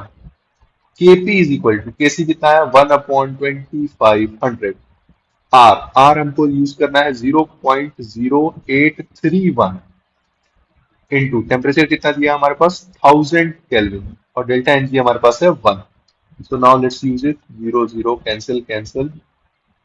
We get what, 0 point, अच्छा हम ये कर सकते थे, इसको अगर यहाँ से कर दें तो 0.4 we get। तो 0.0831 into 0.4 something which we are getting। इसको मल्टीप्लाई करता हूँ, 4 1 जा 4, 4 3 जा 12, 2 4 8 4 जा 32 33, and we get what, 0.03324 is actual result which we are getting. So which is the closest option? I think option number 3 is our closest option, 0.033 option 3। Clear? So option 3 is our correct option. Clear? Now let's next question, question number 74। Aniline amine chapter से actually एक question है, and the question is given below are the two statements। हमें बताना है कौन सा true कौन सा फॉल्स है। Benzene diazonium salt is prepared by the reaction of aniline with nitrous acid at 273 to 278 Kelvin। It decomposes easily in dry state। तो चलिए देखते हैं क्या बोल रहा है question. Benzene diazonium chloride aniline से बनता है, एनिलीन से बनता है, we is the acid, HNO2 that is nothing but nitrous acid. Nitrous acid इसका नाम है, बिल्कुल सही, स्टेटमेंट वन यही कह रहा है।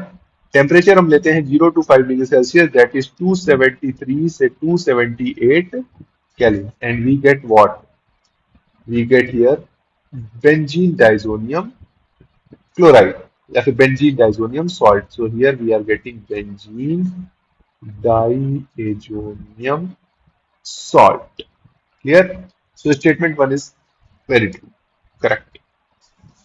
Now statement 2, insertion of iodine. So we all know that this diazonium group is very strong, good leaving group. But insertion of iodine into the benzene ring is difficult, and hence iodobenzene is prepared through reaction of benzene diazonium with salt Ki. So देखिए benzene diazonium chloride, यहाँ पे अगर हमें कोई और halogen लगाना हो, like chlorine लगाना हो, ब्रोमीन लगाना हो, for that we have Sandmeyer reaction and Gattermann reaction. But for insertion of AI, which is definitely a hard process, we use KI and we get iodobenzene here. Clear है? So statement 2 is also true. Statement 1 explanation and this is statement 2 explanation. हम iodobenzene from Gutterman and from Sandmeyer reaction we cannot prepare, so we use KI and heat for this reaction. Clear? So statement 2 is also true. So statement 1 and statement 2 both are correct. So option 1 is correct. So let me write both statement 1 and statement 2 are correct.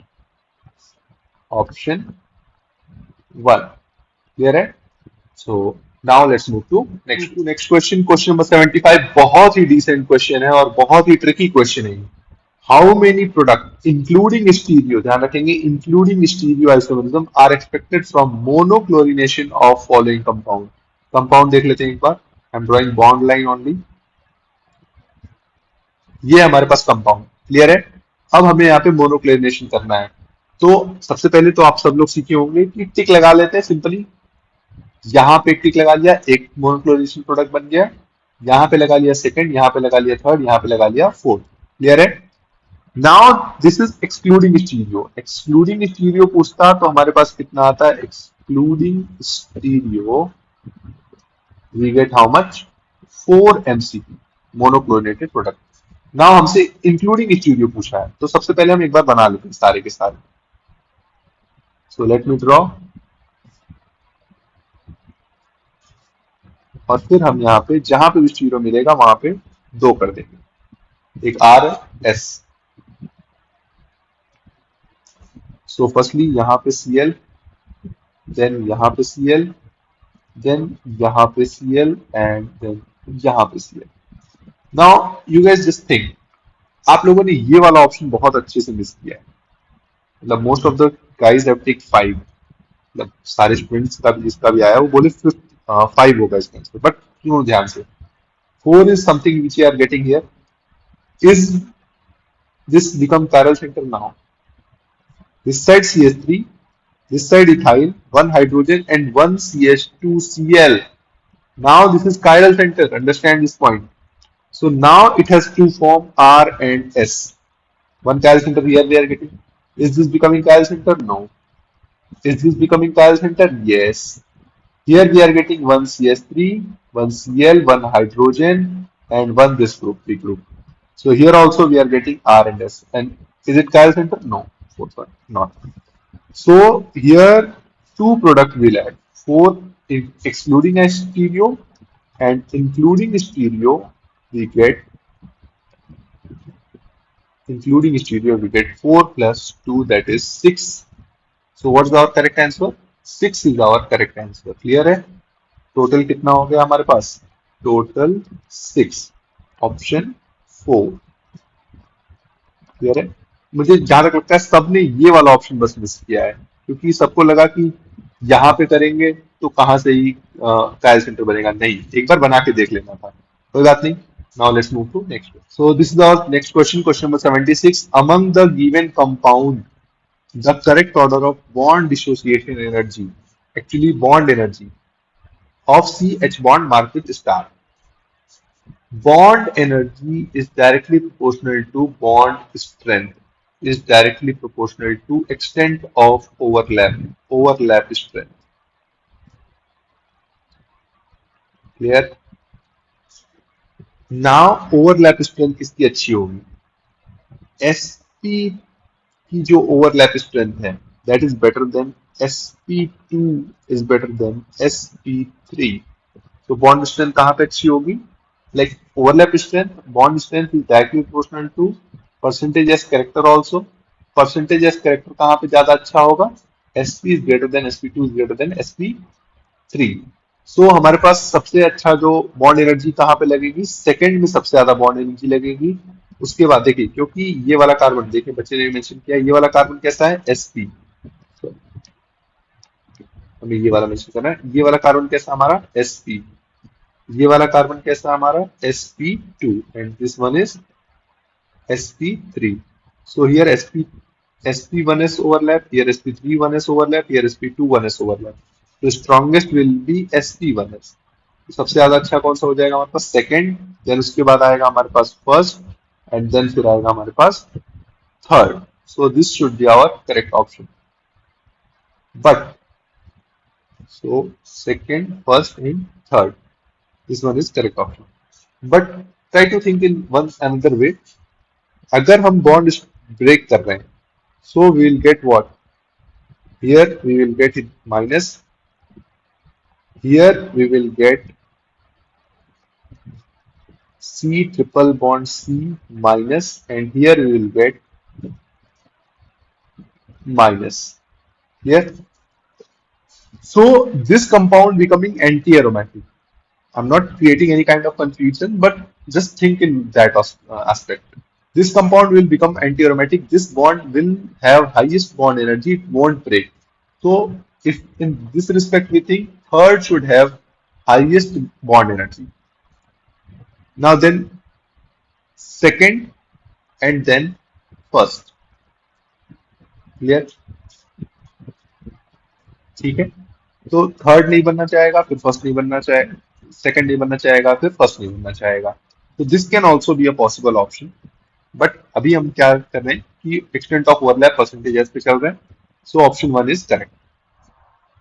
So now let's move to next question. Question number 77. Which of the following compound does not decolorizes bromine water? बहुत ही simple question है और उसका मुझे लगता है 100% attempt ratio होना चाहिए, but फिर भी very easy question. Bromine water decolorisation, bromine H2O कौन करेगा? या तो पाई बॉन्ड हो या फिर कोई रिएक्शन हो जाए। So let's, here there is no pi bond not present, and no any kind of reaction, no other reaction। so ये ब्रोमीन वाटर को डिकलराइज नहीं करेगा। फिनॉल क्या करेगा? फिनॉल यहाँ पे Br2H2O से रिएक्ट करेगा and it will form tribromophenol. Clear है? अब यहाँ पे ये वाला ग्रुप देखिए, CH डबल बॉन्ड CH2, ये भी क्या करेगा? Br2H2O से रिएक्ट करेगा and it will form, let me right, benzene को मैं पीएच लिख दे रहा हूँ, पीएच सी CH2। ब्रोमीन वाटर से रिएक्ट किया, पाई बॉन्ड इसका क्या हो जाएगा? ब्रेक हो जाएगा। ट्राई बॉन्ड जैसे ही ब्रेक हुआ, यहाँ पे आ जाएगा आपका OH और यहाँ पे आ जाएगा Br आके लग जाएगा। Clear? Next is aniline. Aniline कैसे रिएक्ट करेगा इसके साथ?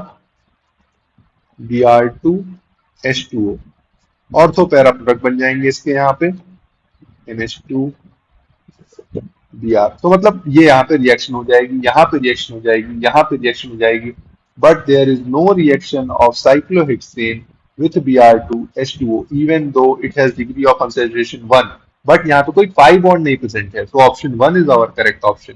क्लियर? Option number one.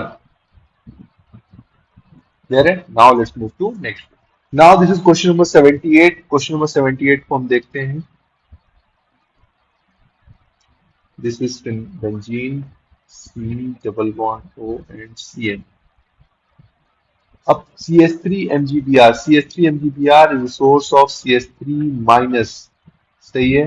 ये यहाँ पे जाएगा, यहाँ पे ऐसे अटैक करेगा और ये बॉन्ड ऊपर की तरफ खुल जाएगा। सो what will get? Benzene,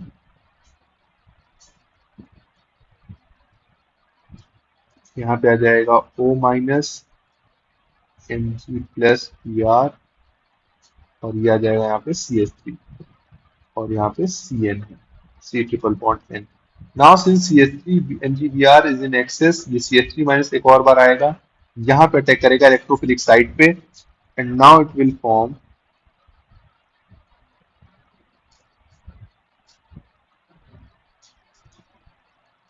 C double bond N minus Mg plus Br, not Mg plus, actually we have to write Mg Br plus, चलिए ठीक है लिख देते हैं। एंड यहाँ पे आके अटैच हो जाएगा आपका CH3। यहाँ पे हमारे पास O माइनस Mg Br था, और यहाँ पे हमारे पास CH3। क्लियर है? Now it will form what? Hydrolysis. After hydrolysis, it will go H plus, मतलब acidic hydrolysis है यहाँ पे, so it will form, ध्यान से देखेंगे, ये आ जाएगा आपका OH, CH3 यहाँ पे लगा हुआ है। Here it will form, hydrolysis हम कैसे कराते थे, इसको H देंगे, इसको OH देंगे, और ये यहाँ पे बन जाएगा हमारा डबल बॉन्ड O CH3, ये हमारा बन जाएगा। So we will get second option, but second option हमारा हो गया correct. Most of the site, this is the correct option. But think in one way that if this is the correct option, we have CH3 MgBr in excess. CH3 MgBr अगर excess में है, तो again CH3 MgBr hold the tendency to attack on the ketonic side. मतलब अगर वापस से CH3 MgBr यहाँ पे अटैक करे, CH3 MgBr acidic hydrolysis followed by, यहाँ पे क्या हो जाएगा, अगेन ये कीटोन किस में चला जाएगा, एल्कोहल में चला जाएगा, 3 डिग्री एल्कोहल में। So we can get OH CH3, here also we can get another CH3 and OH. So this option can also come into the picture. Option 3 and option 2 both are correct, but let's see what the answer shows. पर अभी के लिए हम मान लेते हैं कि option 2 is correct. Clear है? Now let's move to next question, question number 79। Solution chapter से हमारा एक क्वेश्चन है। सॉल्यूशन से which of the following will exhibit highest boiling point? So एक बात ध्यान रखिए, delta TB is what, elevation in boiling point, TB minus TB naught. तो जितना ज्यादा डेल्टा टीबी होगा उतना ज्यादा बॉइलिंग पॉइंट होगा। क्लियर है? तो अब हमें डेल्टा टीबी बताना है। तो डेल्टा टीबी का फॉर्मूला क्या होता है? Delta Tb equal to K B into molality into van't Hoff factor I. अब यहाँ पे हम चलते हैं कंपैरिजन करने। 0.001 एम यूरिया, 0.001 एम यूरिया। अब देखिए यहाँ पे बात आ गई है वेंट ऑफ फैक्टर पे, सारी बात किस पे आ गई है? वेंट ऑफ फैक्टर पे। अब वेंट ऑफ फैक्टर हम कंपेयर कर लेते हैं सबका। अगर हम ऑप्शन 1 का वेंट ऑफ फैक्टर देखें, 0.00, नॉट 00, 0.01 एम यूरिया, तो यहाँ पे क्या है? वेंट ऑफ फैक्टर कितना है यहाँ पे? 1 है। क्लियर है?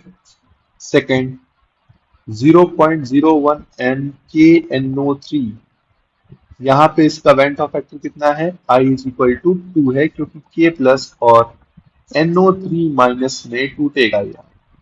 क्लियर? तो वेंट ऑफ फैक्टर कितना हो गया इसका? 2, दो आयंस में टूट रहा है, 100% डिसोसिएशन मान लेते हैं। 0.01 M Na2SO4, it will become what? I is equal to 3, क्यों? 2 Na plus and SO4 2 minus में टूटेगा, तो 3 आयन है, तो वेंट ऑफ फैक्टर 3 हो गया। 0.015 M C6H12O6, went Hoff factor इसका कितना है? 1 है, क्योंकि ये नॉन इलेक्ट्रोलिटिक सॉल्यूशन। क्लियर?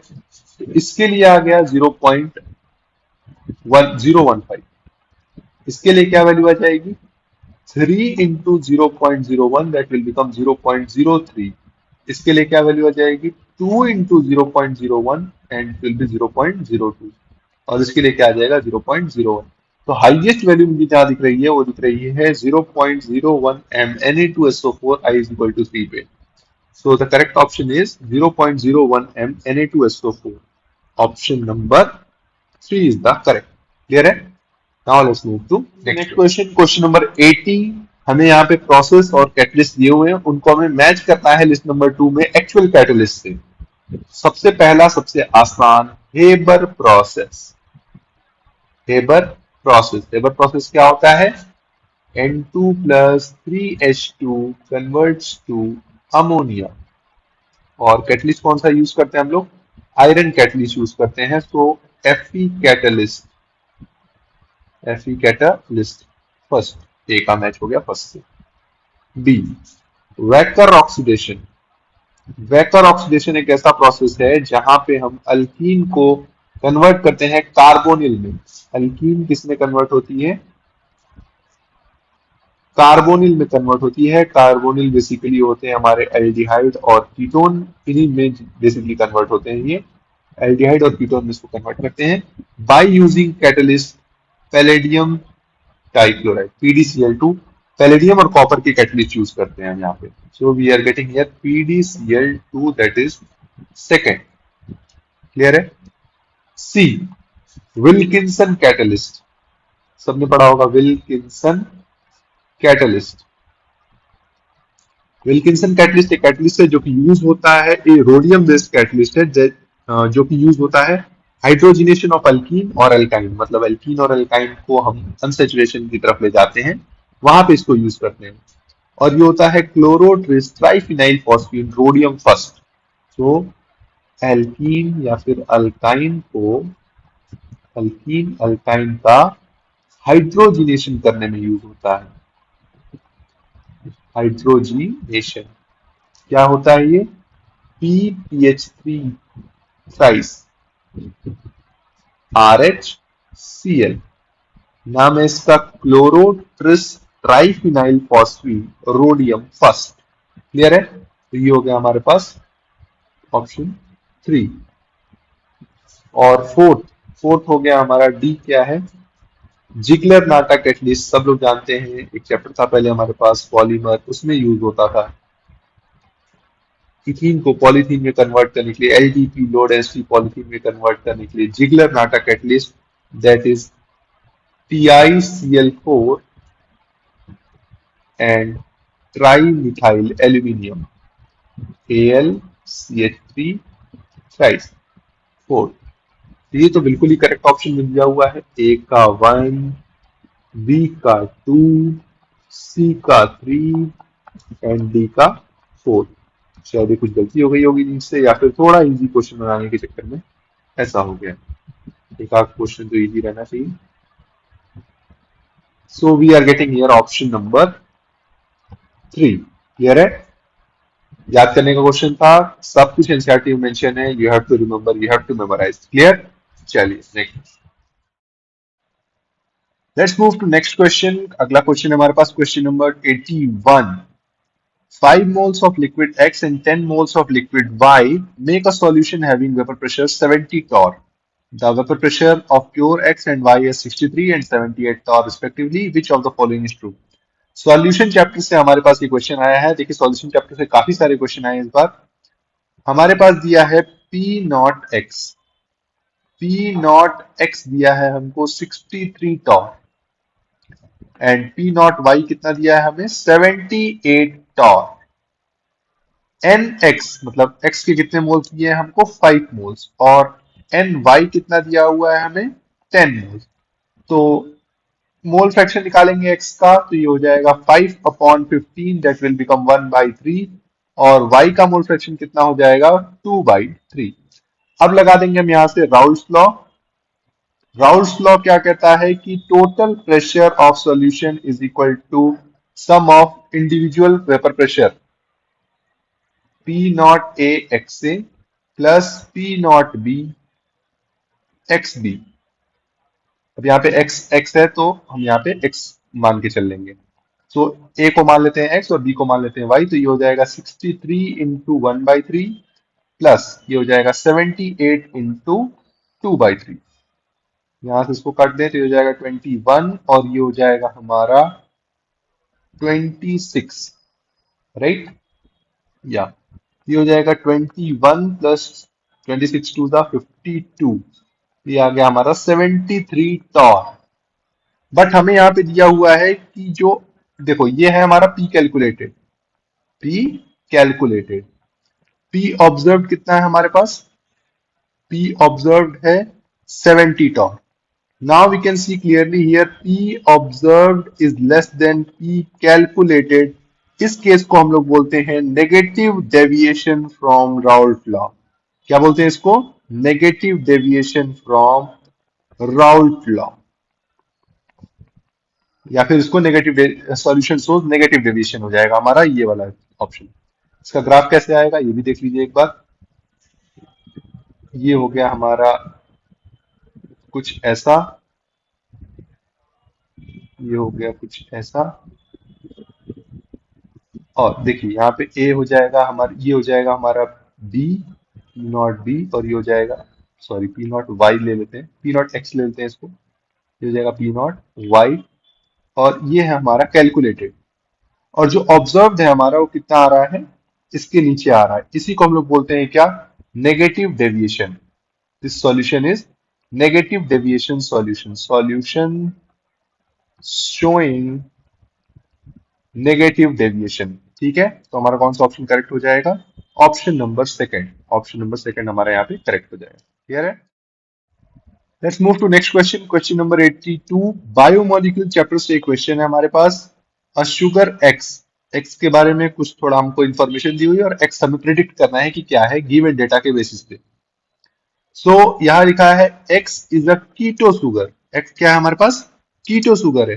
देखिए ग्लूकोज कैसा है, डी ग्लूकोज कैसा होता है, glucose is an aldose, glucose कैसा है, एल्डोज है, मतलब ये कीटोज नहीं है। क्या ये कीटोज है, नहीं, it is an aldose. Maltose, maltose क्या होता है, माल्टोज होता है एक डाइसेकेराइड, माल्टोज एक डाइसेकेराइड है जिसका हाइड्रोलिसिस करने पे 2 यूनिट ऑफ ग्लूकोज मिलता है, 2 यूनिट ऑफ ग्लूकोज। तो ये भी क्या है, एक एल्डोज कैटेगरी में रखेंगे इसको, ये एक कीटो शुगर नहीं है। और अब देखिए कीटो शुगर, कीटो शुगर कौन सी है हमारे पास, फ्रक्टोज, डी फ्रक्टोज जो है हमारे पास, फ्रक्टोज एक कीटो शुगर है। कैसे दिखती है ये, CH2OH, C double bond O, C OH, H, C OH, H, C OH, H, and last में CH2OH। ठीक है, ये इस फॉर्म में दिखती है हमारे पास, ये हो गई हमारे पास डी फ्रक्टोज की यूनिट है। और ये एक कीटोज है, देख सकते हैं यहाँ पे ये कीटोन ग्रुप है, इसका जो प्रिंसिपल फंक्शनल ग्रुप है PFG इज कीटोन, तो इसलिए इसको हम लोग क्या बोलते हैं, कीटोज बोलते हैं। क्लियर है? तो कौन सा ऑप्शन हमारे पास आ जा रहा है, ये option number second, D fructose, option number second. Clear है? और ये आसान क्वेश्चन की कैटेगरी में रखा जाएगा इसको। चलिए नेक्स्ट क्वेश्चन हमारे पास, question number 83। Identify the suitable reagent for the following conversion. तो देखिए हमको यहाँ पे मिथाइल बेंजोएट, एक एस्टर है मिथाइल बेंजोएट, इसको हमें कन्वर्ट करना है किसमें, बेंजल डिहाइड में कन्वर्ट करना है, और हमें बताना है कि सुटेबल रिएजेंट कौन सा है। चलिए एक बार सारा ऑप्शन मैच कर लेते हैं। Option number 1 LiAlH4 with water. ठीक है, अब ये कैसा होता है, एक स्ट्रॉन्ग रिड्यूसिंग एजेंट है। कैसा है ये, स्ट्रॉन्ग रिड्यूसिंग एजेंट है। ये क्या करेगा, देखिए ध्यान से इधर, OCH3 डबल बॉन्ड O, ये H माइनस फर्निश करता है, H माइनस यहाँ पे अटैक करेगा, ये बॉन्ड ऊपर खुलेगा, लौट के आएगा, और ये लीविंग ग्रुप बन के बाहर निकल जाएगा। So will get here what, C double bond OH, benzaldehyde मिल जाएगा, नो डाउट, हम कह रहे हैं बेंजल डिहाइड मिल जाएगा, और यहाँ से CH3O माइनस मिल जाएगा। But since it is the very strong reducing agent, it will further attack here, H minus वापस आएगा यहाँ पे, ये यहाँ पे जाएगा, तो ये क्या बन जाएगा हमारे पास, further it will convert it into benzyl alcohol, CH2OH में कन्वर्ट कर देगा। So we can not use LiAlH4। Clear है? Next is option number second, हम चेक करते हैं एक बार, DIBAL H, DIBAL H, diisobutyl aluminium hydride, जैसे लिखा है एक बार वैसे लिख लेते हैं, AlHIBU टॉइस एंड विद वाटर। क्लियर?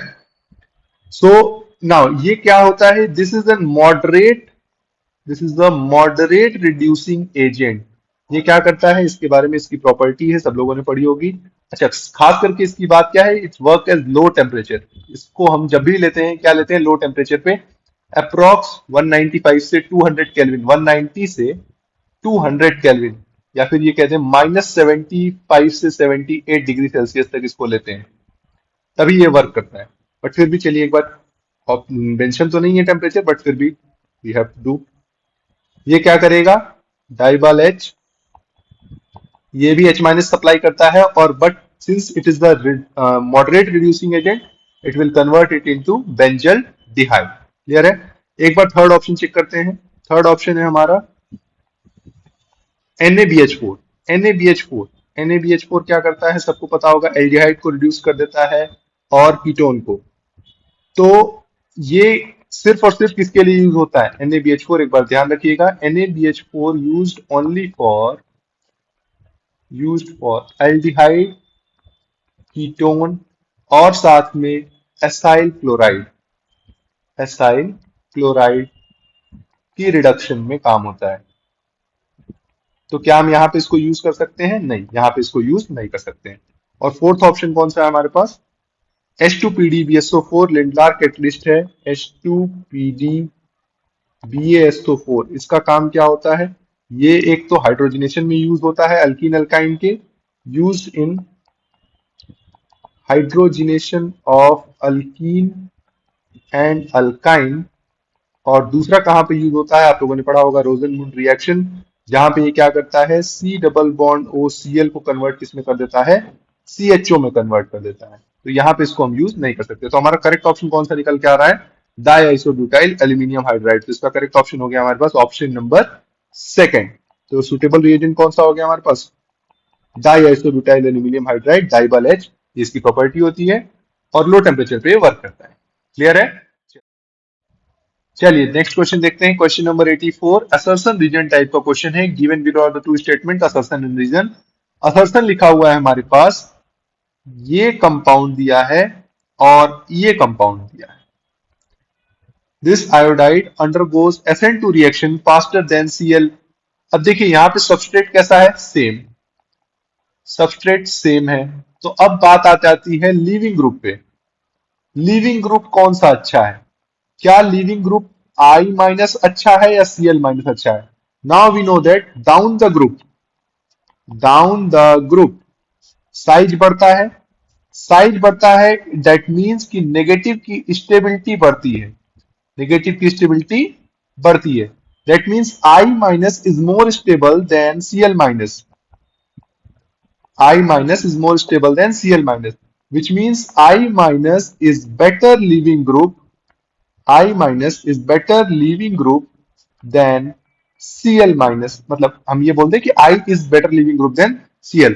तो देखिए रीजन भी यहाँ पे लिखा है, iodine is better leaving group because of its large size. बिल्कुल सही बात है, जैसा मैंने बोला यहाँ पे वही सेम चीज लिखी हुई है। तो असर्शन रीजन ऐसे ही सॉल्व करना होता है। आप खुद से एक बार सोचिए, जो रीजन आपको लग रहा है अगर वही लिखा है तो it means assertion is true, reason is true, and reason is the correct explanation of assertion. कौन सा ऑप्शन दिख रहा है हमको यहाँ पे? Option number A, both assertion and reason are true and reason is the correct explanation of A. So we can write here both A and R true and R is correct explanation. R is correct explanation of A. Option number 1। Generally option 1 ही होता है, but अलग अलग set में हो सकता है इसका option change हो जाए। ठीक है, चलिए आगे बढ़ते हैं। Now let's move to next question. Question number 85 हमारे पास है, standard heat of formation in kilocalorie per mole of Ba2+। और कुछ डेटा हमारे पास गिवन है। पहली बात तो ये कि यहाँ पे मेंशन नहीं है Ba2+ एक्वस या फिर Ba2+ gaseous. When nothing is mentioned, we will assume Ba2+ gaseous. But since यहाँ पे सारे डेटा एक्वस में लिखे हुए हैं, so it means question is demanding to think us in such a way that aqueous के ही बारे में पूछा जा रहा है। So here given delta H formation of BaSO4, कितना गिवन है यहाँ पे? Delta H formation of BaSO4 solid। Actually solid है कितना, -349 किलो कैलोरी पर मोल, सारी यूनिट किलो कैलोरी पर मोल में ही है, तो इसमें हमें यूनिट कन्वर्जन में कोई दिक्कत नहीं है। लैटिस एनर्जी, लैटिस एनर्जी भी हमें दी हुई है कितनी, lattice energy is given us -4.5 kilo calorie per mole. Delta H formation दिया हुआ है हमें किसका, SO4 2 माइनस एक्वस, ध्यान से देखिए SO4 2 माइनस एक्वस का दिया हुआ है हमें कितना, -216 kilocalorie per mole. So now if we write our Hess law के अकॉर्डिंग चलें तो ये आ जाएगा delta H formation of BaSO4 solid will be equal to delta H formation of, delta H F लिखते हैं, delta H formation of Ba2 plus aqueous, यहां पे एक्वस आएगा, plus delta H formation of SO4 2 minus aqueous plus lattice energy. अब यहाँ पे सारी values put करते हैं। डेल्टा एच फॉर्मेशन BaSO4 का कितना दिया हुआ है, -349।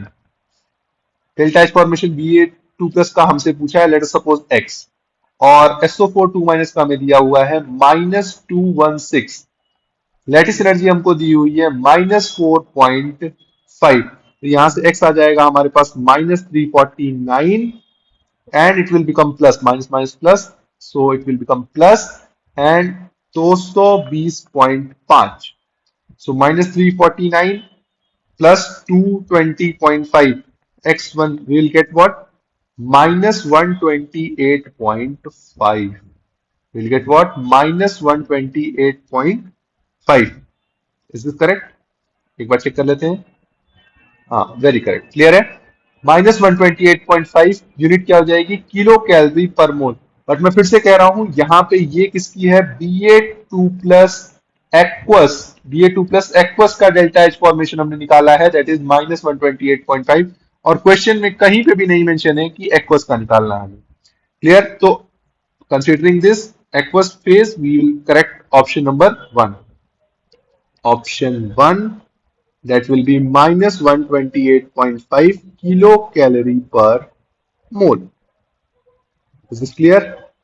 चलिए, बहुत।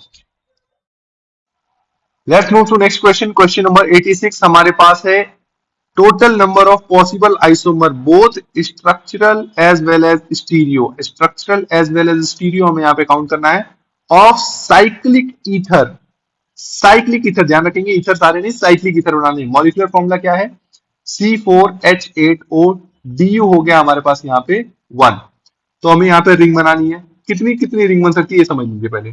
3 मेंबर की रिंग पॉसिबल है, 4 मेंबर की रिंग पॉसिबल है, और 5 मेंबर की रिंग भी पॉसिबल है। क्लियर है।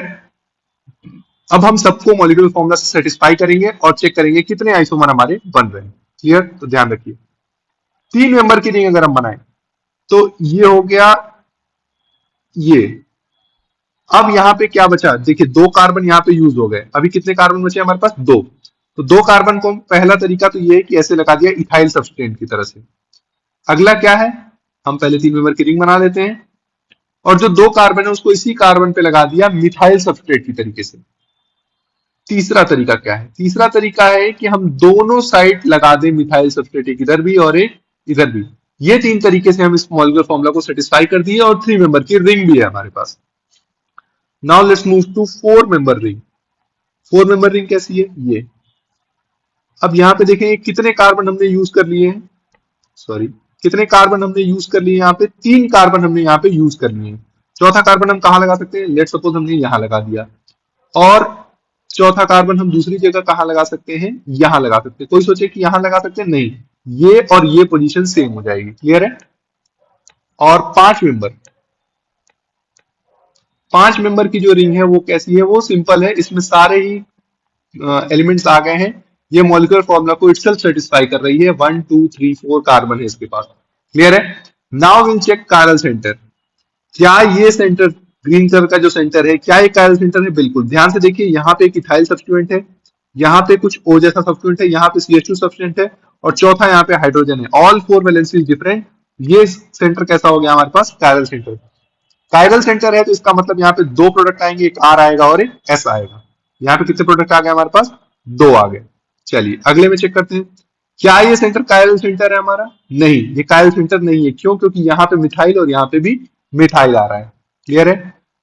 तो यहाँ पे कितना प्रोडक्ट है हमारे पास इस वाले से? एक प्रोडक्ट है। यहाँ पे कोई भी स्टीरियो प्रोडक्ट नहीं है। नाउ लेट्स चेक हियर, क्या ये सेंटर कायरल सेंटर है? ऑफ कोर्स ये कायरल सेंटर है। यहाँ पे देखिए मिथाइल सब्स्टिट्यूएंट, यहाँ पे O सब्स्टिट्यूएंट, यहाँ पे एक CH2 सब्स्टिट्यूएंट और यहाँ पे चौथा हाइड्रोजन है। तो ये सेंटर भी कायरल सेंटर है एंड सेम इट इज ये सेंटर भी हमारा कायरल सेंटर है। बट ये मॉलिक्यूल कैसा है? सिमेट्रिकल। तो अब हमारे पास ये कितने आ जाएंगे? 2⁻2 - 1 कितना हो जाएगा? तीन प्रोडक्ट आएंगे। कौन कौन से? ध्यान रखिएगा, RR, RS and S sorry SS। Clear है? ये तीन प्रोडक्ट यहां से आ जाएंगे हमारे पास। Now let's move to next. क्या ये सेंटर हमारा कायल सेंटर है? यस, ये सेंटर हमारा कायल सेंटर है। यहाँ पे देखिए मिथाइल सब्स्टिट्यूएंट है, यहाँ पे देखिए O सब्स्टिट्यूएंट है और यहाँ पे CH2 और चौथा हाइड्रोजन है। तो इट मींस ये वाला जो हमारा सेंटर है ये कैसा है? कायल सेंटर है। यहाँ पे भी दो प्रोडक्ट आएंगे R और S। Is that clear? चलिए, क्या यहाँ पे कोई कायरल सेंटर है? ये वाला सेंटर अगर आप लोग को लग रहा हो कि कायरल है तो ऐसा नहीं है, क्योंकि यहाँ पे मिथाइल है। ये और ये दोनों वैलेंसी इसकी कैसी है? सिमिलर है, सेम है। तो ये सेंटर हमारा कायरल सेंटर नहीं है। तो अब हमारे पास यहाँ पे टोटल कितने इस साइड से प्रोडक्ट आ रहे हैं? एक आ रहा है। और 5 मेंबर की रिंग में तो क्लियरली विजिबल सिर्फ एक ही प्रोडक्ट है। यहाँ पे कोई स्टीरियो कुछ भी नहीं है, एक प्रोडक्ट यहाँ से। तो चलिए काउंट करते हैं टोटल कितने हो गए। 2 + 1 3, 3 3 6, 6 2 8 9 10। टोटल हमारे पास कितने आ रहे हैं प्रोडक्ट? 10 प्रोडक्ट आ रहे हैं। 10 आइसोमर हमारे पास इसके निकल के आ रहे हैं। क्लियर? तो हमारा कौन सा ऑप्शन आ जाएगा? ऑप्शन नंबर 3 हमारा करेक्ट ऑप्शन हो जाएगा। Option number 3, 10 product. क्लियर है? एक बार चेक कर लिए वापस से। और चलिए let's move to next question. Question number 87 हमारे पास है। केमिकल बॉन्डिंग से सवाल है हमारे पास। Identify the correct orders against the property mentioned. Correct order क्या है प्रॉपर्टी का, जैसे मेंशन है। देखिए पहली प्रॉपर्टी है H2O NH3 एंड CHCl3 और ये कह रहे हैं डाइपोल मोमेंट। डाइपोल मोमेंट के हिसाब से ये प्रॉपर्टी चेक करनी है हमें।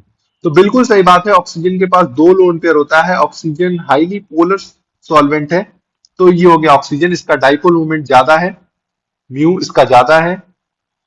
अमोनिया हमारे पास ऐसा है, इसका डाइपोल मोमेंट इसके कंपैरिजन में कम है, तो इसका डाइपोल मोमेंट ज्यादा है। और CaCl3 अप्रोक्सीमेटली नॉन पोलर होता है, तो ये कैसा हो गया हमारे पास?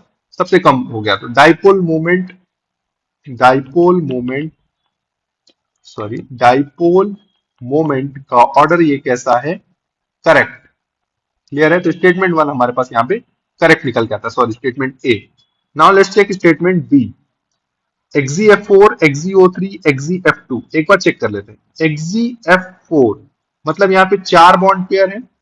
बॉन्ड पेयर कितने हैं यहाँ पे? बॉन्ड पेयर मतलब सिग्मा बॉन्ड। बॉन्ड पेयर कितने हैं? 4।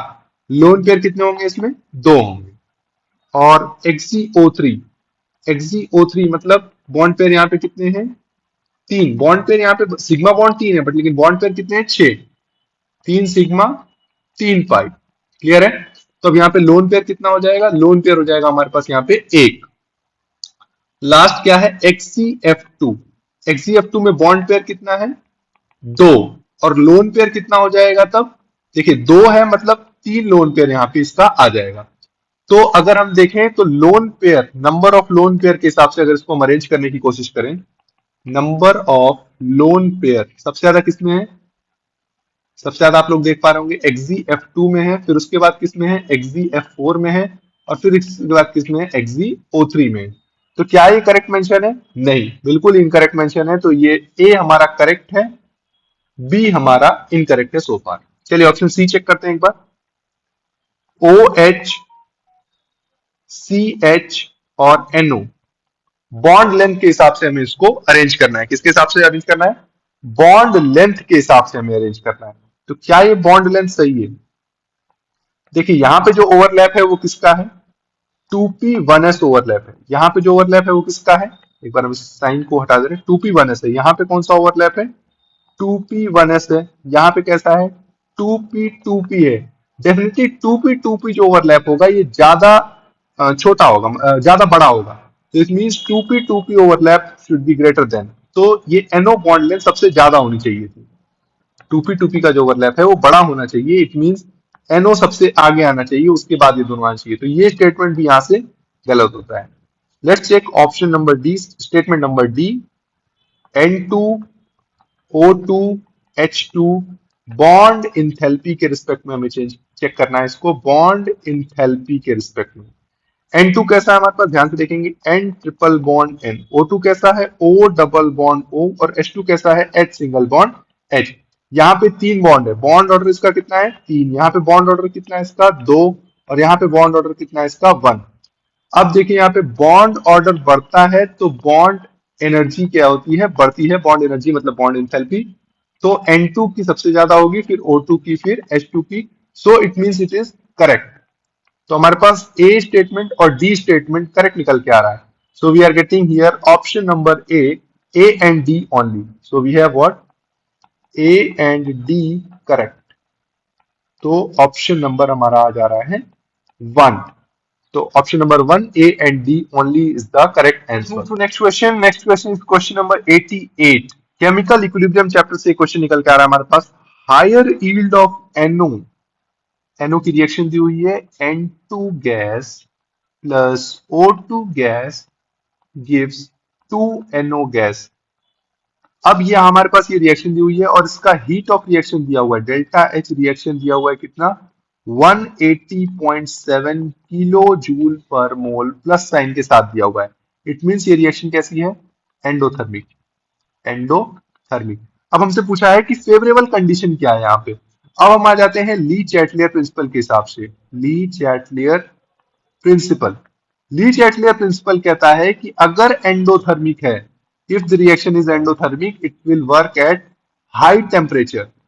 कौन से पे वर्क करेगी ये, हाई टेम्परेचर पे इसकी यील्ड कैसी आ जाएगी, अच्छी आ जाएगी। तो स्टेटमेंट वन हमारा करेक्ट दिखता हुआ आ रहा है। तो ए करेक्ट है, बी इनकरेक्ट हो गया। जैसे ये करेक्ट हुआ, बी ऑटोमेटिकली इनकरेक्ट हो गया। नाउ ली चैटलियर प्रिंसिपल अगेन कहता है कि for forward reaction will move forward when reactant will be added, reactant will be added, या फिर product will be removed, product will be removed और reactant added। तो ऐसा करने पे हमारे पास क्या होता है, रिएक्शन फॉरवर्ड जाती है। सो इट मींस रिएक्टेंट क्या क्या है इसमें, N2 रिएक्टेंट है, N2 हायर कंसंट्रेशन होगी तो इसका मतलब है कि रिएक्शन आगे जाएगी। O2 हायर कंसंट्रेशन होगी तो रिएक्शन का किधर जाएगी, आगे जाएगी, बिकॉज बोथ आर रिएक्टेंट। तो हमारे पास option number sorry statement number C भी सही है, स्टेटमेंट नंबर डी भी सही है। इट मींस ए, बी और डी हमारा, ए सी डी हमारा सही निकल के आ रहा है। So where is the option? Option number four is our correct option, which says high temperature and high concentration of, short form में कंबाइन करके, high concentration of N2 and O2। तो A, C, D only ये हमारा option है। Option number four is our correct option. Clear है, ये हमारा correct option. चलिए आगे बढ़ते हैं, अच्छा क्वेश्चन था ये। Let's move to next question. Question number 89 हमारे पास है केमिकल काइनेटिक्स चैप्टर से। और बार बार बोला जाता है कि केमिकल काइनेटिक्स में सिर्फ आपको अगर कुछ लास्ट टाइम पे रिवाइज करना है तो फर्स्ट ऑर्डर रिएक्शन रिवाइज करिए। और maximum question first order reaction पे आए हैं, यहां भी इस साल भी सेम चीज रिपीट हुई है। देखिए, if rate constant for a reaction is 0.03 second inverse, के की वैल्यू कितनी दी हुई है, 0.03 सेकेंड इनवर्स। इट मींस ये ऑर्डर कैसा है इसका, फर्स्ट ऑर्डर रिएक्शन। कैसी रिएक्शन है ये, फर्स्ट ऑर्डर रिएक्शन है। क्लियर है। How much time it will take for 7.2 mole per liter concentration to get reduced to 0.9। तो मतलब A नॉट हमें दिया हुआ है 7.2 मोल पर लीटर और AT हमें दिया हुआ है 0.9 मोल पर लीटर। इसको भी फॉर्मूला याद होगा, आप तो बिल्कुल चमक गया होगा। क्या होता है formula, T is equal to 2.303 या फिर 2.3 लेते हैं, 2.3 upon K log base 10 A naught by 80। ये हमारा है फर्स्ट ऑर्डर का इंटीग्रेटेड रेट लॉ का फॉर्मूला। First order integrated rate law. तो अब देखिए यहाँ पे कुछ नहीं करना, सीधा वैल्यूज पुट करिए और आंसर गेट करिए, सिंपल क्वेश्चन में है ये। t इज इक्वल टू 2.3, के की वैल्यू कितनी आई है हमारे पास 0.03 multiplied by log base 10। A not हमारे पास है 7.2 और ए टी है 0.9, यहाँ पे आ जाएगा 8।